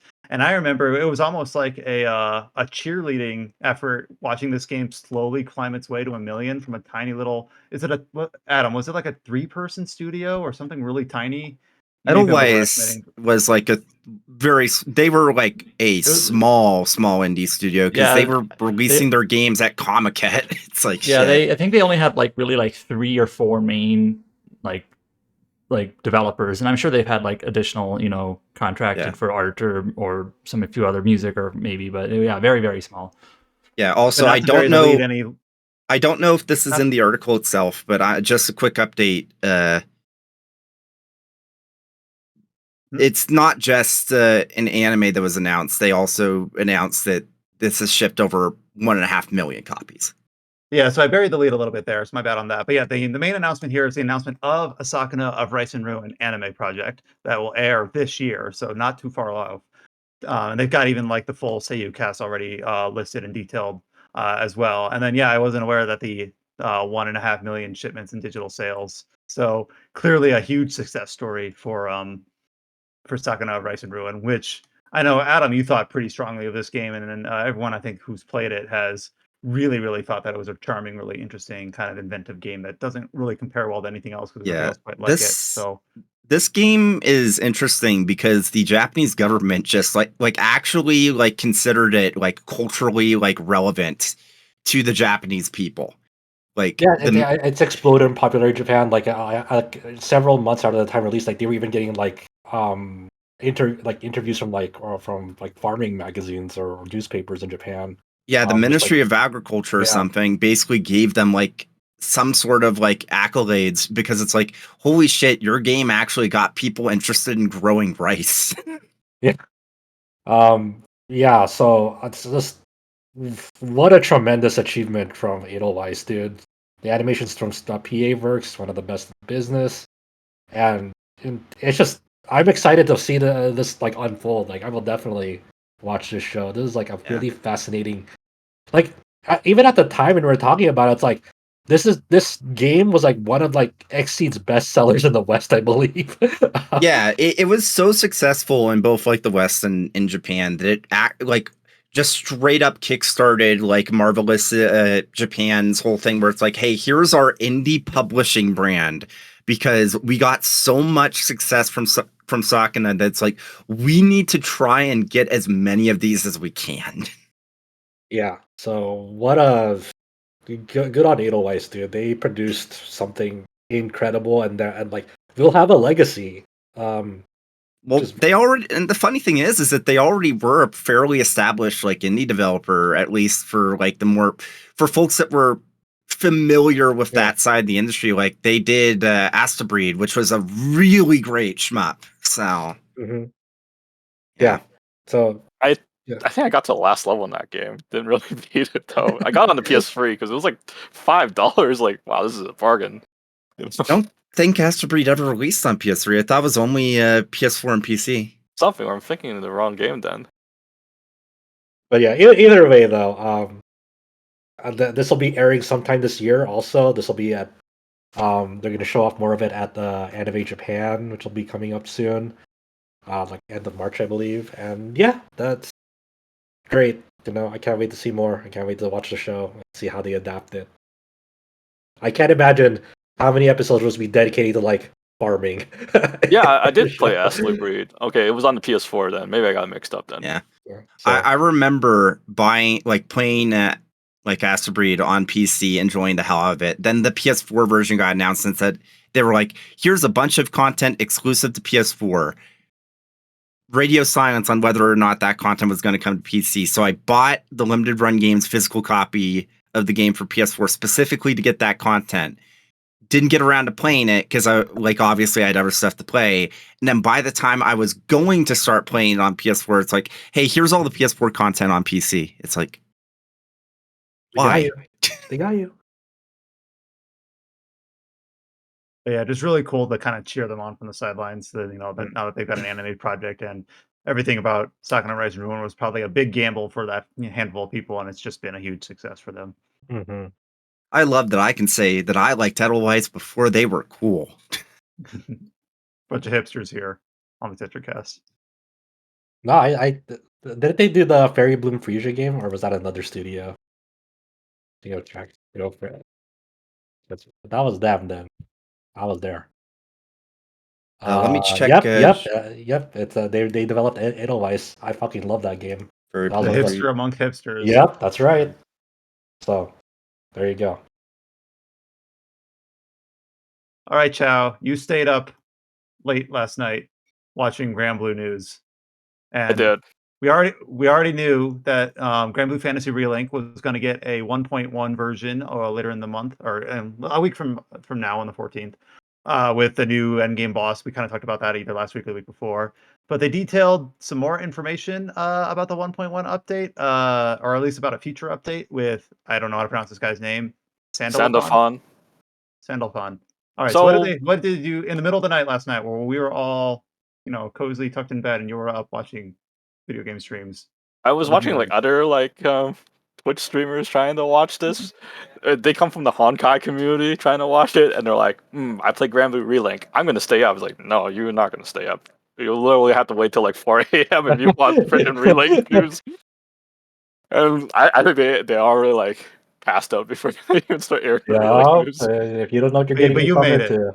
I made it. He's a seasoned veteran. He's been around the business already. Right? Okay, we're doing a new Lucilius raid, which is in the mobile game, and we're like, okay, we need that free stuff. It'll make this content a little bit easier, and we'll take anything right now. So we'll stay up trying to wait for news. That's how it goes. So let's focus on the Relink stuff, on what they showed off here. What are the details on the Relink stuff? Okay, so the next one's version 1.1. So that will include the Lucilius raid called the Final Vision. They show a 1-minute trailer of fighting him, and then there's a guest character that will fight with you, which is Sandalphon. So I guess since they made the assets for him already, it's well, he's the next playable character that will come out in May. So Sandalphon's the most popular Granblue character of all time. I don't really care for him all that much, but a good, let's just say, the half of the audience is girls, and she's every girl's favorite character. They'll simp for him. I have another crew that literally wasted $2,000 trying to get 2 of his weapons. They love this man. They'll go broke for this dude. Backstory behind this guy is he's kind of like a douchebag that starts out because he was sealed in this crystal for a long time, and then he somehow broke out, and then he wants to get revenge on the world. But later on, he found out that he was wrong, and everybody did it to protect him. And then he has this awesome redemption story where he's trying to fix everything that he did wrong, and now he's the most popular character ever. And I think that the side games didn't even know he would become that popular. So that the most popular event is called What Makes the World what makes the sky blue, and they kind of rewrote the story of the later parts of Tater to him as being the protagonist of that story, and now he's the most popular character in Granblue of all time. Okay, so like you mentioned, we only see him as a cameo in this version 1.1. Then he'll come later in May at version 1.3. Then they also showed off some gameplay for Sandalphon and Trian, or is it Siete and Song in most commonly referred to. And those are the version 1.2 characters coming in April, and then they showed off some gameplay for them in the stream. I'm kind of hyped for Song. It's like she plays a lot different than I expect. Yeah, she's very mobile. Yeah, I saw. Like, yeah, she seems like a very mobile archer. Like, she flies a lot in the mobile game, but here it's like, oh yeah, she gets all these like cool spread shots, and you're thinking like Archer, they don't have like all these spread shots kind of thing, right? Oh. And they even like tease like her main mechanic is that she paralyzes. In the mobile game, getting Song is that she can paralyze targets. So back then, like, these fights are next to impossible, and you would bring her to fight Bahamut, and you land her skill, the boss becomes paralyzed for 2 minutes in a turn-based game. And so people are like trying to speed run, trying to kill this boss before the paralyze runs out, so they could kill Bahamut. That's kind of like her main gimmick in the mobile game, right? But paralyze is too powerful because that will trivialize all game mechanics. So she kind of became useless in the mobile game because paralyze is too strong. So we'll make everything immune to it. So she's kind of useless in the current state of the meta, right? So have you seen that final vision trailer for yeah, I Lucilius? did. It looks crazy. It looks like yeah. What can you glean from that? And does it accurately reflect what his mobile or browser game? It kind of does too, because right now in a browser game, you're fighting the new version. He basically has two swords. There's a yellow sword and there's like a red sword. I forgot what their exact name is called, but you could see in the trailer where he basically spams those two swords, and they had to break them to get like him to stop doing AOE's or something, right? Yeah. Okay. In the mobile game, you have like this mechanic. If you have the sword up, it's like your characters need to do 40 hits in like a turn-based kind of RPG to make sure that his sword does not activate his buffs. So if you do not do that in a turn-based, he has reflect on. So the next turn, you basically kill yourself by auto attacking him. So it's like full of these things, right? And Okay.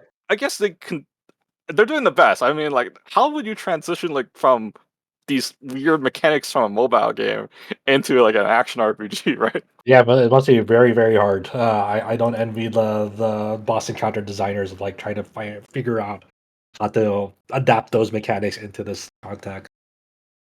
So yeah, it's looking great. And did they already gave a date for this, right? This Yeah. they did. Okay, March 14. The song in Siete is in April. April, yeah. They didn't really mention a date, but they say it'll come probably late April, and then there is character adjustments on the bottom. That's on the notes, and everyone's like, "Oh, are we finally getting buffs to like the crappy characters like Gendoza or Gangadoza or whatever his name is?" Because I think he's the most useless character in the current state of the meta right now. I mean, when you have a game with 19 characters that all play pretty differently, I think the fact that they're going to adjust and balance, nerf maybe, boost a couple of characters is totally expected, and they should do this. So yeah, I expected it too. Like, everyone's like, "Oh, it's like, does that mean I don't get to use Vane's cheesing mechanic to deal with Lucilius anymore? How his shield keeps us invincible?" It's like, I'm sure they have to do something to make the fight interesting, right? We'll see. They also mentioned there's going to be a part 3 Relink showcase on April 25th, which will probably clue us in on like when those characters will be released. And they're saying late April. So there's going to be more ongoing news, and we'll see. We'll see if they'll acknowledge that this game is done absurdly well, and if they plan to do more updates beyond their original 3 updates. Because that's the story with this game for a lot of its player base. It's like, we love this game so much, we want more things to do in it because we love it so much. I think it's a SaGa's most successful game because they or console game is like they open up like with the announcements like how much they sell with like a thank you art immediately. Oh really? You didn't see that? So, yeah, that's good. So it's like they start with that, so it's doing good. I think the only thing that bugs me during the stream was like they were selling their official soundtrack to this game, and the only way to get the official soundtrack is to order from their store directly, and you cannot get that to ship to like. They only ship like locally, so you have to like use a proxy to get that. There's also, as part of like the free content that you're getting in the game, they're also adding new paid content for like, it's really silly. It's like $3 packs. Like one of them is like you pay $3 for the War Elemental Sigil, and then like 25 gold Dahlia badges, and some mats.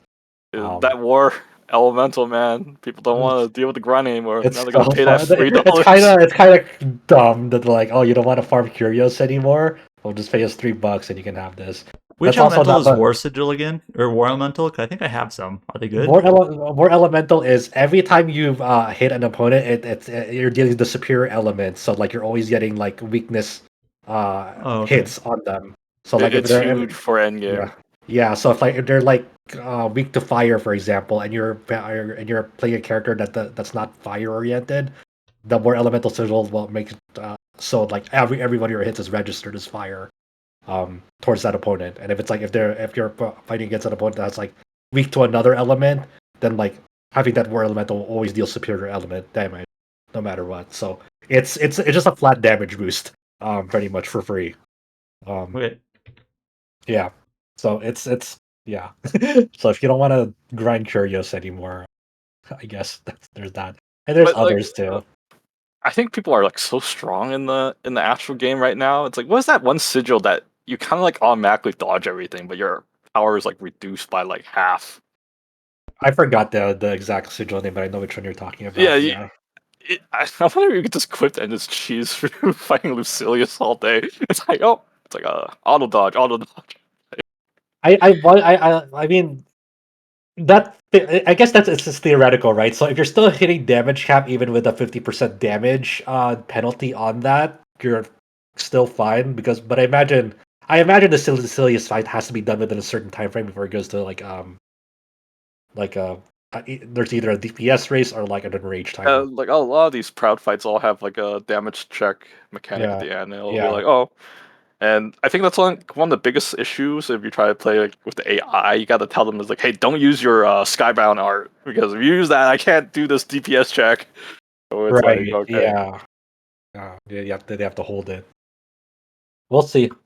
That'll be coming out in a few days, and I'm sure I want to do it. I don't know if I'll have time to, but I definitely want to check it out. I think it'll be a pretty short session. It's like you can just check it out, and then you could go back onto what main games you're working on at the moment. So. I'm sure some friends will be like, "Hey, you want to do this? Like, get out. Let's fucking kill this easy fight." Or maybe it's like fucking hard. Well, Adam's caught up. He's been grinding. Oh shit! Yeah, we should fucking party up. I mean, I assume he is. I don't know for sure. Yeah, I've done pretty much everything you can do. Did you get your Did you get your weapon drop from the final fight? I got all 19 of them. What the fuck? What a god! I mean, I did too, but I didn't know they did too. I also leveled up. I also leveled up 4 of them to max, so I have a decent party of AI. Yeah. Look. Yeah, I probably need some screenshots for those guys. Adam, how many hours do you have in Relink? How many hundreds of hours? But the thing is like you've automated a bunch of this. Right? You've mentioned this. Yeah. So. He's playing like a real Granblue player. Really? Look, he is ready. Like he's just like, it was easy. He was playing a mobile game. This guy would be. Adam was just like, I'm gonna keep going until I hit a wall, and then he never hit a wall. Like if he was in the mobile getting game, all those terminus weapons didn't really take that long. It was I'm 2 nights. So. 2 nights. You're a very lucky man then. We have people in our crew, in our Granblue crew, that are complaining for 2 weeks that they can't find a drop for their main. It's like, oh, when's my main drop? That is like, this gets in 2 days. Look at that, like the fucking god farmer right here. Holy shit, that's funny. I'm just flashing back a few weeks back before Adam started really. He's like, I won't really do much of the post game stuff or end game stuff. It's just like I'll dabble with it, but I won't really go hard on it. Meanwhile, he's 100. Meanwhile, he's literally completed everything. I haven't got any I haven't gotten any supplementary damage 5 sigils though. Damn, That's true. So he's not done yet. He was annoyed by the parrot. I don't think you can get those from the parrot. No, you can't. Those are curios. Curios only. Yeah. Okay, Adam, do you have your sound on mute or mute any part of the dialogue when you're opening up sigil stuff on the parrot? I have a volume knob literally 2 feet to my right, so I can just mute by turning down the volume for a moment. So you don't want to hear the endless Segoys and Unparipopo. Yeah, it's wonderful for English voices. It's wonderful and unbelievable in English. Oh, okay. And you'd still get unbelievable in the Japanese. Yes. The Relink stream's hilarious. Before the stream started, it was literally like the chat was spammed with like thousands of messages of unbelievable Sugoi. Hell yeah. Emote, and it was like, damn. And they didn't announce any fucking quality of life things to let you roll. Nothing of that. I'm hoping that they will change that. Or at least you could open I don't know, maybe all Transmoro at once instead of sitting through all this single rolls all day hearing that. Well, or they're just gonna let people suffer and those become fucking a meme forever. The side games method, The side games method. They'll train you to become a hardened veteran. I survived millions of Sugoi and unbelievable. It's so obnoxious, man. Okay. Well, more Relink to come. Coming month.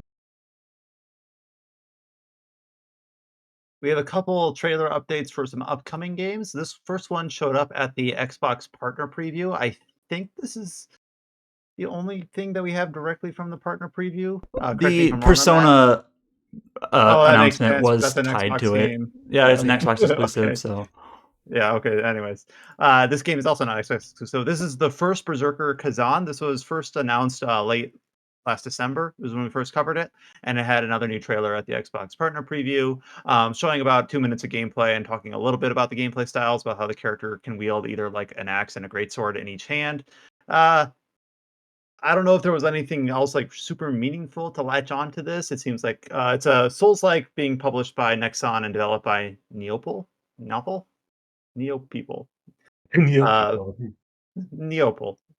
I don't know, it looks interesting enough. We know it's coming out to PC, PS5, and Xbox Series, but no other release window or other details in that. But we did get just a little bit of extended gameplay look during this little trailer that they showed. Looking a bit framey, at certain parts of that trailer. It makes me really wonder. It's I don't know if this is the best footage to showcase, and it's this framey, but okay. All right. It is a little bit framey, yeah. But sure. I mean, stay tuned to whenever we, when they announce a release date. I feel kind of bad because I want to find something meaningful to not. There's really not. There's really not. But I'm like, this looks like. Imagine in your mind, a Souls-like character has a long blonde ponytail in a winter castle environment, and whatever you think in your mind is probably pretty close to what's shown in this trailer. I mean, hopefully the game's good. Hopefully the game's great. Halberd is pretty good. Yeah, hopefully the game's good. There's just nothing unique to latch onto here. But obviously, we're still a ways out. It doesn't have a release window yet. Not even clearly slated for this year. But we have the gameplay trailer up on the site if you're interested in checking it out. We did get some more details about the upcoming SaGa Emerald Beyond, both kind of like a written newsletter as well as a new character trailer. Late last January, we had a little bit of an introduction on one of the pairs of playable protagonists. Again, it's 5 playable protagonists, but 2 of them compared together. We had a trailer on Bonnie and Formina. And then this month, we had both a newsletter and a trailer for the vampire party member Siugnas. So we have a little bit about his story, about his not as much in the trailer, but more so in the written little newsletter update post about how he's an undead character, he's a vampire, and he has a lot of specific gameplay mechanics tailored to that. He has a party of 6 allies that all have names like philosopher and champion, kind of class names that It's hard to parse directly from the details here, but there's like a thrall mechanic where Siugnas can like steal blood from them to like empower himself. Okay, yeah, okay. First, before we explain that, okay, I can explain that later. But yeah, I do love the when the characters were first introduced, like you said, these brothers in arms called the generals. And like they're named after like kind of RPG class. I like when they introduce Warrior. Warrior's design is great because he has pink hair, has shades, and like when you think of a Warrior in your head, you're like, okay, he's like a melee dude, right? When they show Warrior, he like pulls out a gun. it's like, okay, this is Warrior, and Hero has like a trident and whatnot. But so you're going to this like mechanics and. So in this game, they've been showing off new. There's like a wide variety of races in this game, and they have like unique mechanics in the way that they can like equip themselves and learn new skills and all sorts of stuff. And we've gone over it in like past newsletters for this game. So in this game, Siugnas is the one and only vampire in existence, and he has a host of like very unique mechanics. As a vampire, obviously, to power up, they can suck on the blood and drain blood off of his party members, and that'll give him new arts called sanguine arts and also special skills called sanguine rolls. And he gets access to them by draining blood. So now he can actually allow party members to use these special sanguine moves. But here's the thing. So when you drain the blood off of a party member, that will put them in a thrall state. Now there are these things called blood gear. If you give blood gear to people you've drained blood of that are now in thrall state, they will become a knight. So now these knights have higher life maximum life points and can use these sanguine moves. But if you remove the blood gear from these knights, they will turn them into wastrels. And wastrels are basically useless. Their life points are reduced down to 1 permanently, and they can no longer use these special sanguine things, and there's no way to restore a party member who's become a wastrel. They're basically permanently bricked if you take off the blood gear from these knights. And that's the entire mechanic for a vampire. It's kind of like a 2-step process. Like you can buff yourself up, but also you can buff your party members up at like a great risk, pretty much. And they have to like. There's a pretty like extensive breakdown of this in their like packet of the info for this, which is it's an entire mechanic just for one party or one protagonist, pretty much. The amount of like systems and unique mechanics per like party member in this game is like it's very insane and very SaGa, and Kawazu is a genius. So Adam, I've only played one route of Scarlet Grace, which is the most contemporary. I've played like the Saga Frontier remaster, which has worked slightly differently, but in Scarlet Grace, where the 4 protagonists work that differently, like they have obviously. It was more about the structure of the game more than the character themselves. Yeah, because in Scarlet Grace, reading the like the update with Bonnie and Fermina being like a pair protagonist, and how Siugnas has this whole vampire aspect, it makes me eager to learn about the other 2 protagonists that we haven't really had a deep dive into yet. Because it just sounds like it's like depending on your selection at the start, not only is it going to change your story significantly, but just literally like the core tenets of the gameplay are become available to you. So I'm really excited to see what the other characters, if they have something equivalent in terms of what's unique to their perspective. Yeah, it all sounds and looks incredible, man. Like this SaGa game looks fucking crazy. They feel like they're pulling out all the stops for this entry in SaGa. Yeah, it's like we keep joking that it's like, yeah, Emerald Beyond is going to be the real like RPG site game of the year, and it's like maybe not a joke. We'll see. Yeah, we'll see. I mean, we'll see. Who knows? Once we get our hands on it and get to play it, we'll find out. But yeah, there's a lot of great info. We have not had a stinker or even like a mid game like everything this year feels like it's been a banger. Maybe not literally everything, but it's been crazy. It's definitely something that even outside of like our sphere, like people in the wider industry have definitely noticed. It's like, yeah, this is a slower year for games, unless you're into RPGs, in which case, oh god, help. Yeah, they're that. I mean, yeah, for sure. Like RPG fans have been fucking feasting. But there have been stinkers, There's Suicide Squad and Yeah, Skull but and Bones. we don't That's cover not an that. RPG. I know. I'm just saying. Like, But there look, definitely like, been stinkers in there. I don't wanna- You know Sorry, go ahead. that it's been a banger year for RPGs where Alex didn't even feel the need to try and like even get someone to try and cover Suicide Squad. That's like the perfect sign. He The got stars have everything aligned. covered, right? He's eating good this year. You're gonna get Chow on it anyway, right, Chow? What, running Suicide Squad? Guys? Yeah. No.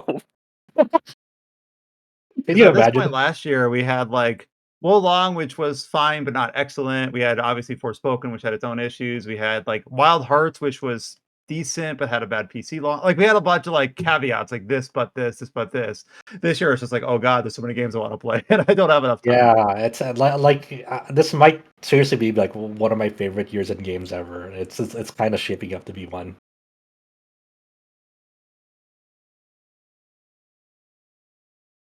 And to wrap up this podcast, we have kind of a rundown of release dates and upcoming important dates as normal.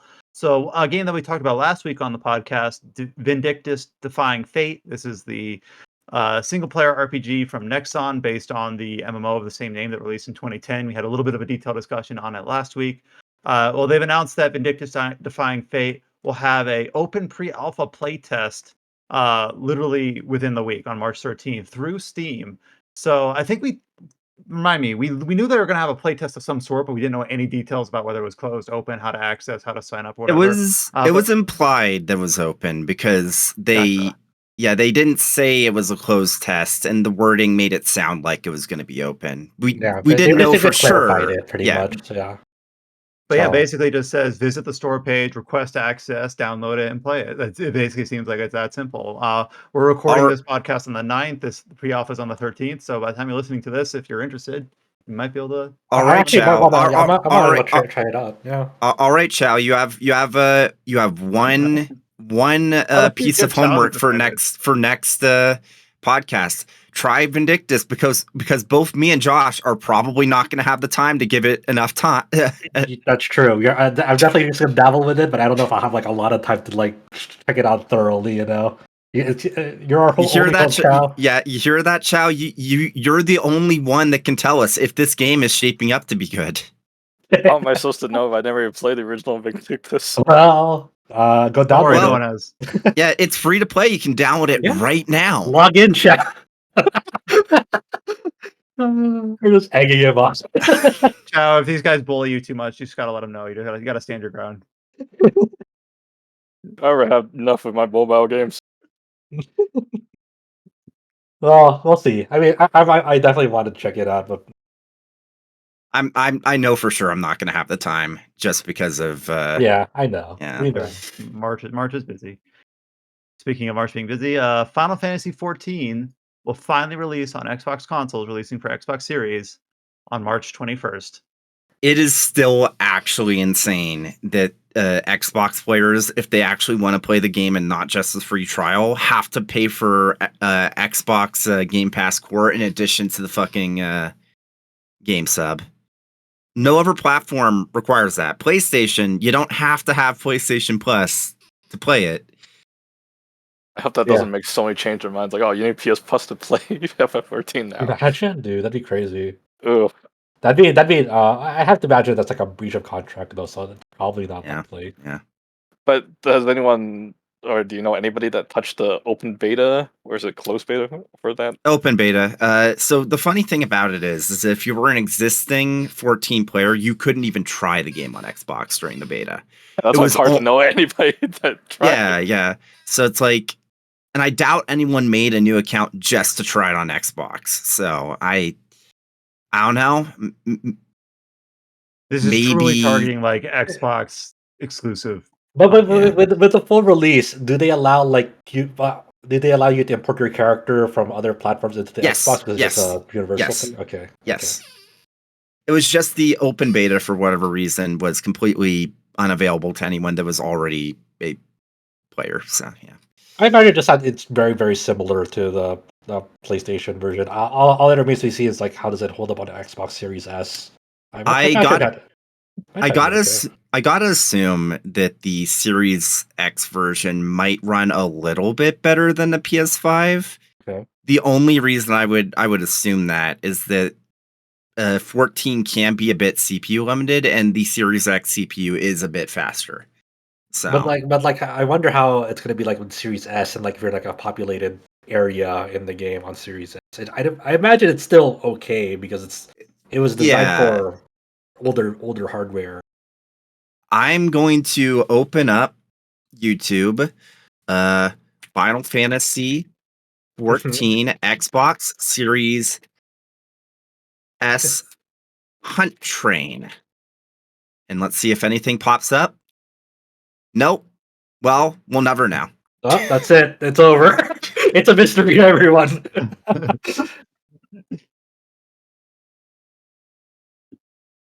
Launching on April 2nd, we get Astra, Knights of Veda. We last covered this during the last Steam Next Fest in late summer of last year.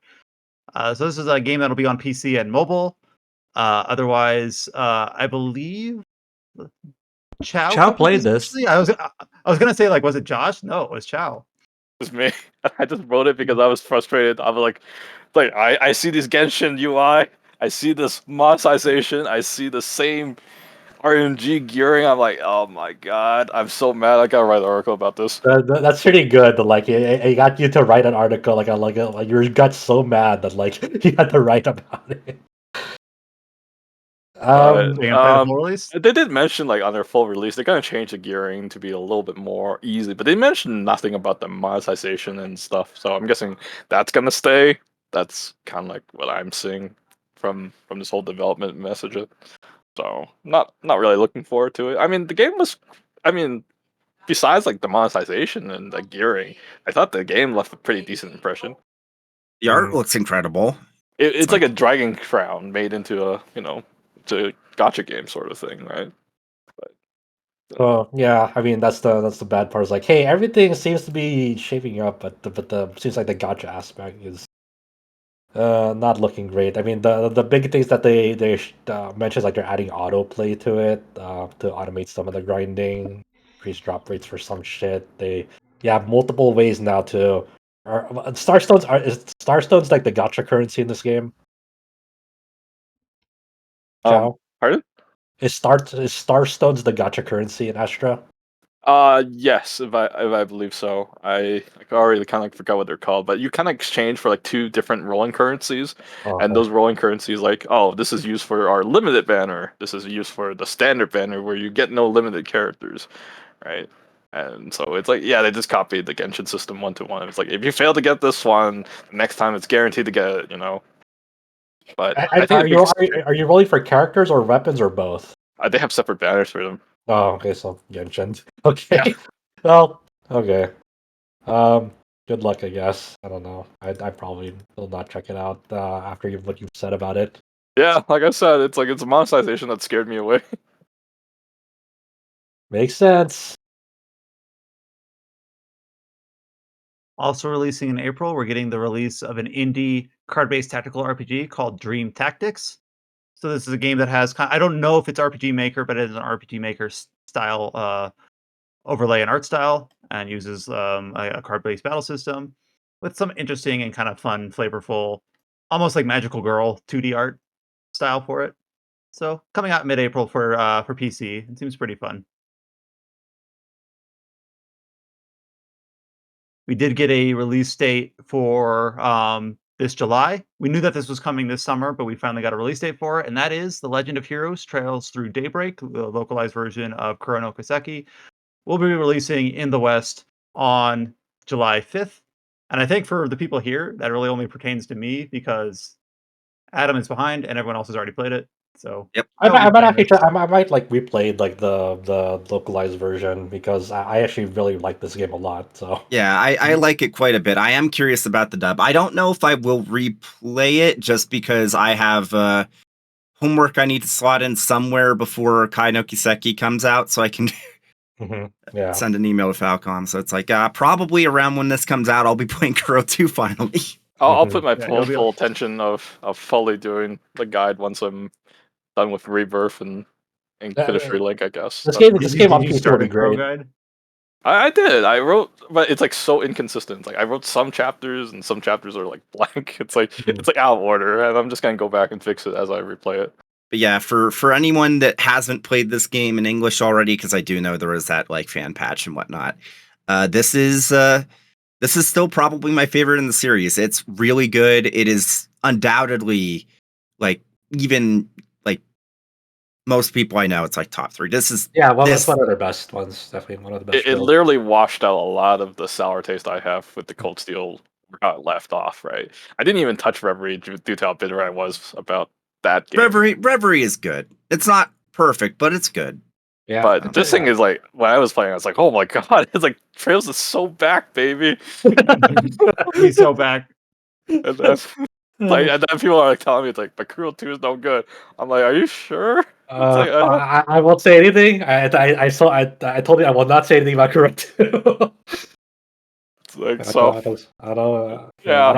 has been established, Josh is eagerly awaiting for me to get to Kuro 2, so he has someone to vent about the game with. I mean, I already do. Like my friend and I talk about it a lot. It's just like we kind of. I think he like a few weeks after like he played that game, like he just got out a Google Doc and like Google Doc like started like listing everything wrong about that game, and it's like, yep. So just like, yeah.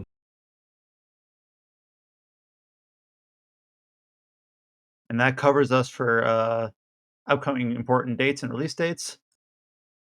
We will unfortunately have to end this podcast on a very sad, bittersweet note, and this has been going through the news throughout the week, and that is that Dragon Ball mangaka, Dragon Quest artist, and creator Akira Toriyama has passed away at the age of 68. He passed away on March 1st, as reported by the official Dragon Ball Twitter and his agency earlier this week.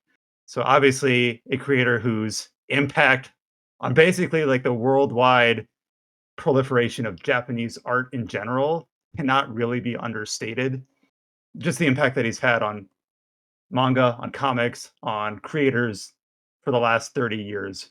This isn't even like a perfect comparison, but he's definitely, for lack of a better term, our generation's like Walt Disney in terms of impact, if not more so. Like honestly, like it's more so to me. It's like, it's like he was my entire childhood, and I felt depressed about. If you look at the worldwide impact that Dragon Ball alone, not even counting Dragon Quest, which obviously for us is the bigger one because of how it basically has inspired like so much of the RPGs that have come since. But like Dragon Ball, like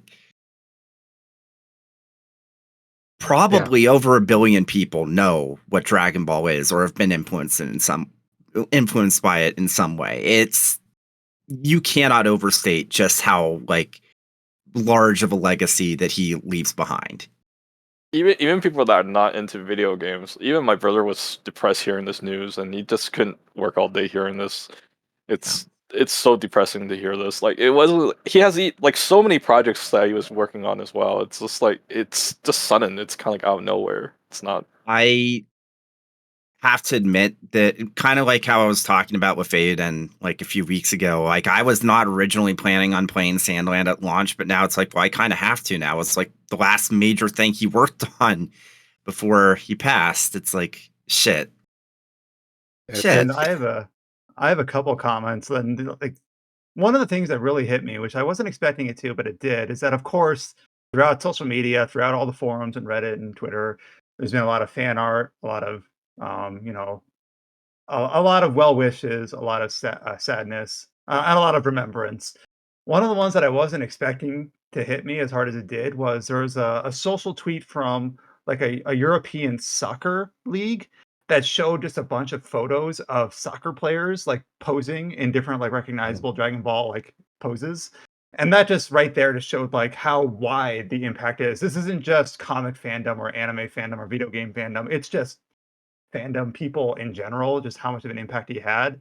And then I saw someone else like word it like there's always kind of like this statement where it's like, well, Dragon Ball is, for lack of a better word, kind of normie in a way. But I say this with complete endearment, is that he is likely Akira Toriyama is likely your favorite mangaka's favorite mangaka, just in terms of like the number of people that he's impacted. And we've seen obviously well wishes from creators like Sakaguchi, Oda, Kishimoto, several that I'm forgetting right now. Yuji Like Yeah. yeah, Oh and just God, and then Dragon like Quest obviously 12 is gonna. It's gonna yeah. be weird. And But then there's some through lines that are more obvious than others. Like of course, current people like Oda or Kishimoto mentioned like how much Akira Toriyama inspired them, but also things that you weren't expecting, like Mario's Tanuki run being inspired by Dr. Arale Slump, yeah. and Dr. Slump, just like stuff like that. I think Cloud's outfit being inspired by Gohan's in the Cell yeah. games. I think I it's just all over the place. I think, and this was an older tweet that people just retweeted after the fact, but there was this one tweet where it's like, one by one, the generations march for heroes to face Goku. Tell me this: if they could beat Goku, why does Goku remain the man to beat decades later? His real victories, his opponents fade. And it's a jokey tweet, but it really says it all. It's like, yeah, it's like the legacy of Dragon Ball is like eternal. I think the most favorite thing I see from him is that he's playing Dragon Quest with his son. Like there's like a little picture of him playing his son's like, hey, look, I worked on this.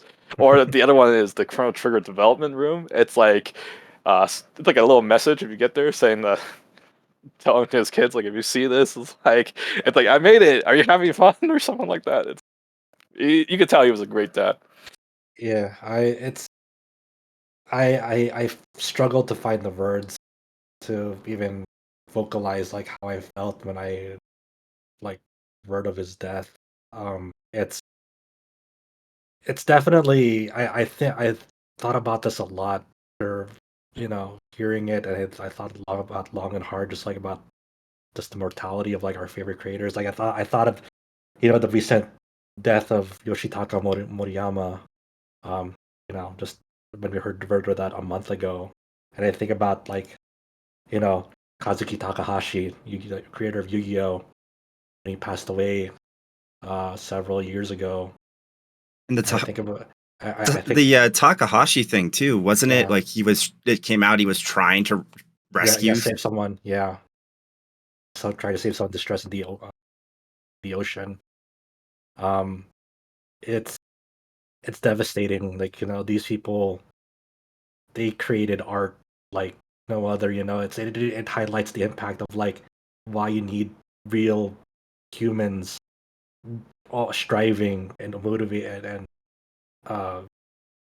striving and always reinventing what art is, and it's just like you can't replicate that with machines. You can't replicate what these people and countless other artists who have come and gone are still with us.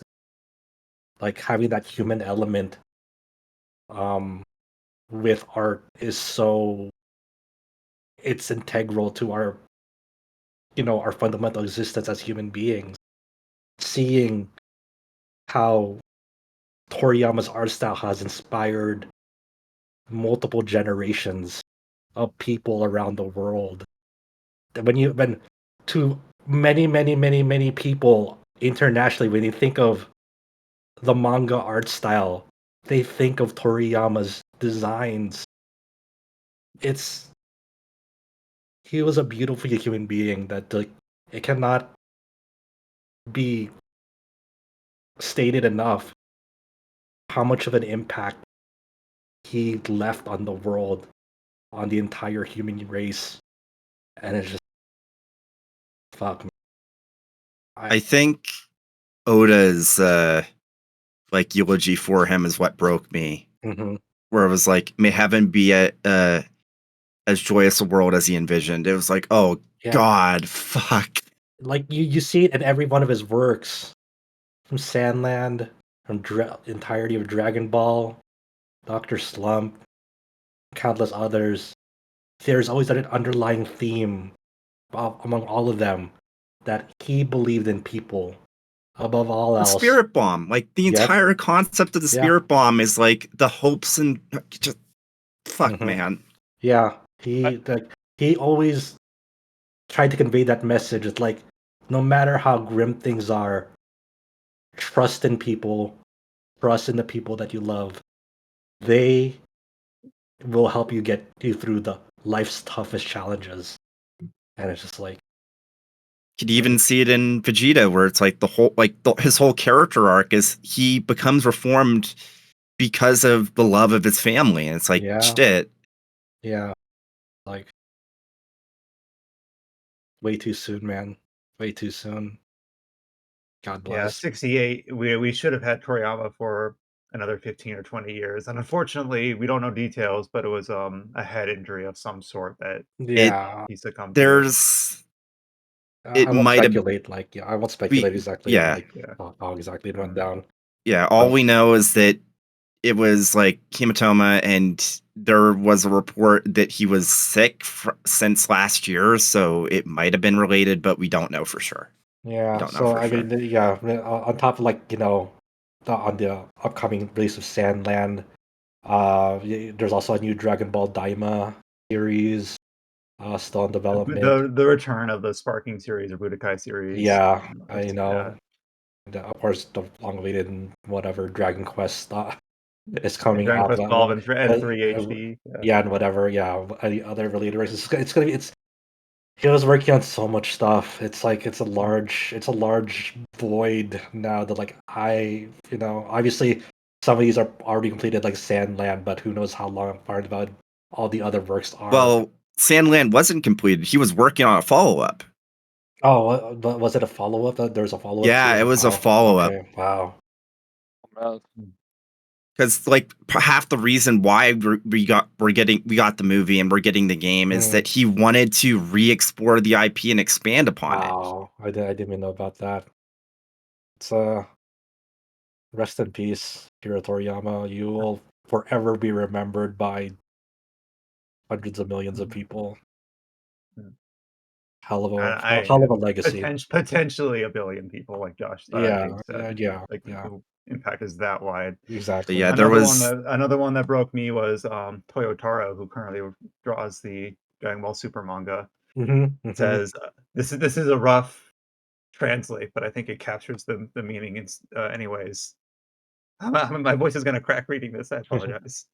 Okay. Yeah. I drew manga because I wanted to be praised by Toriyama Sensei. It was everything to me.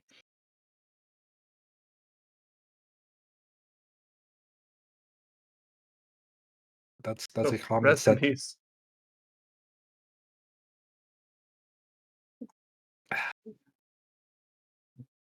So appropriate that we will end this on a moment of silence for Toriyama.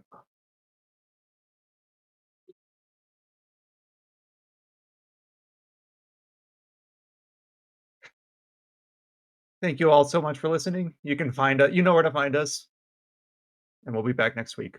Stay safe and take care.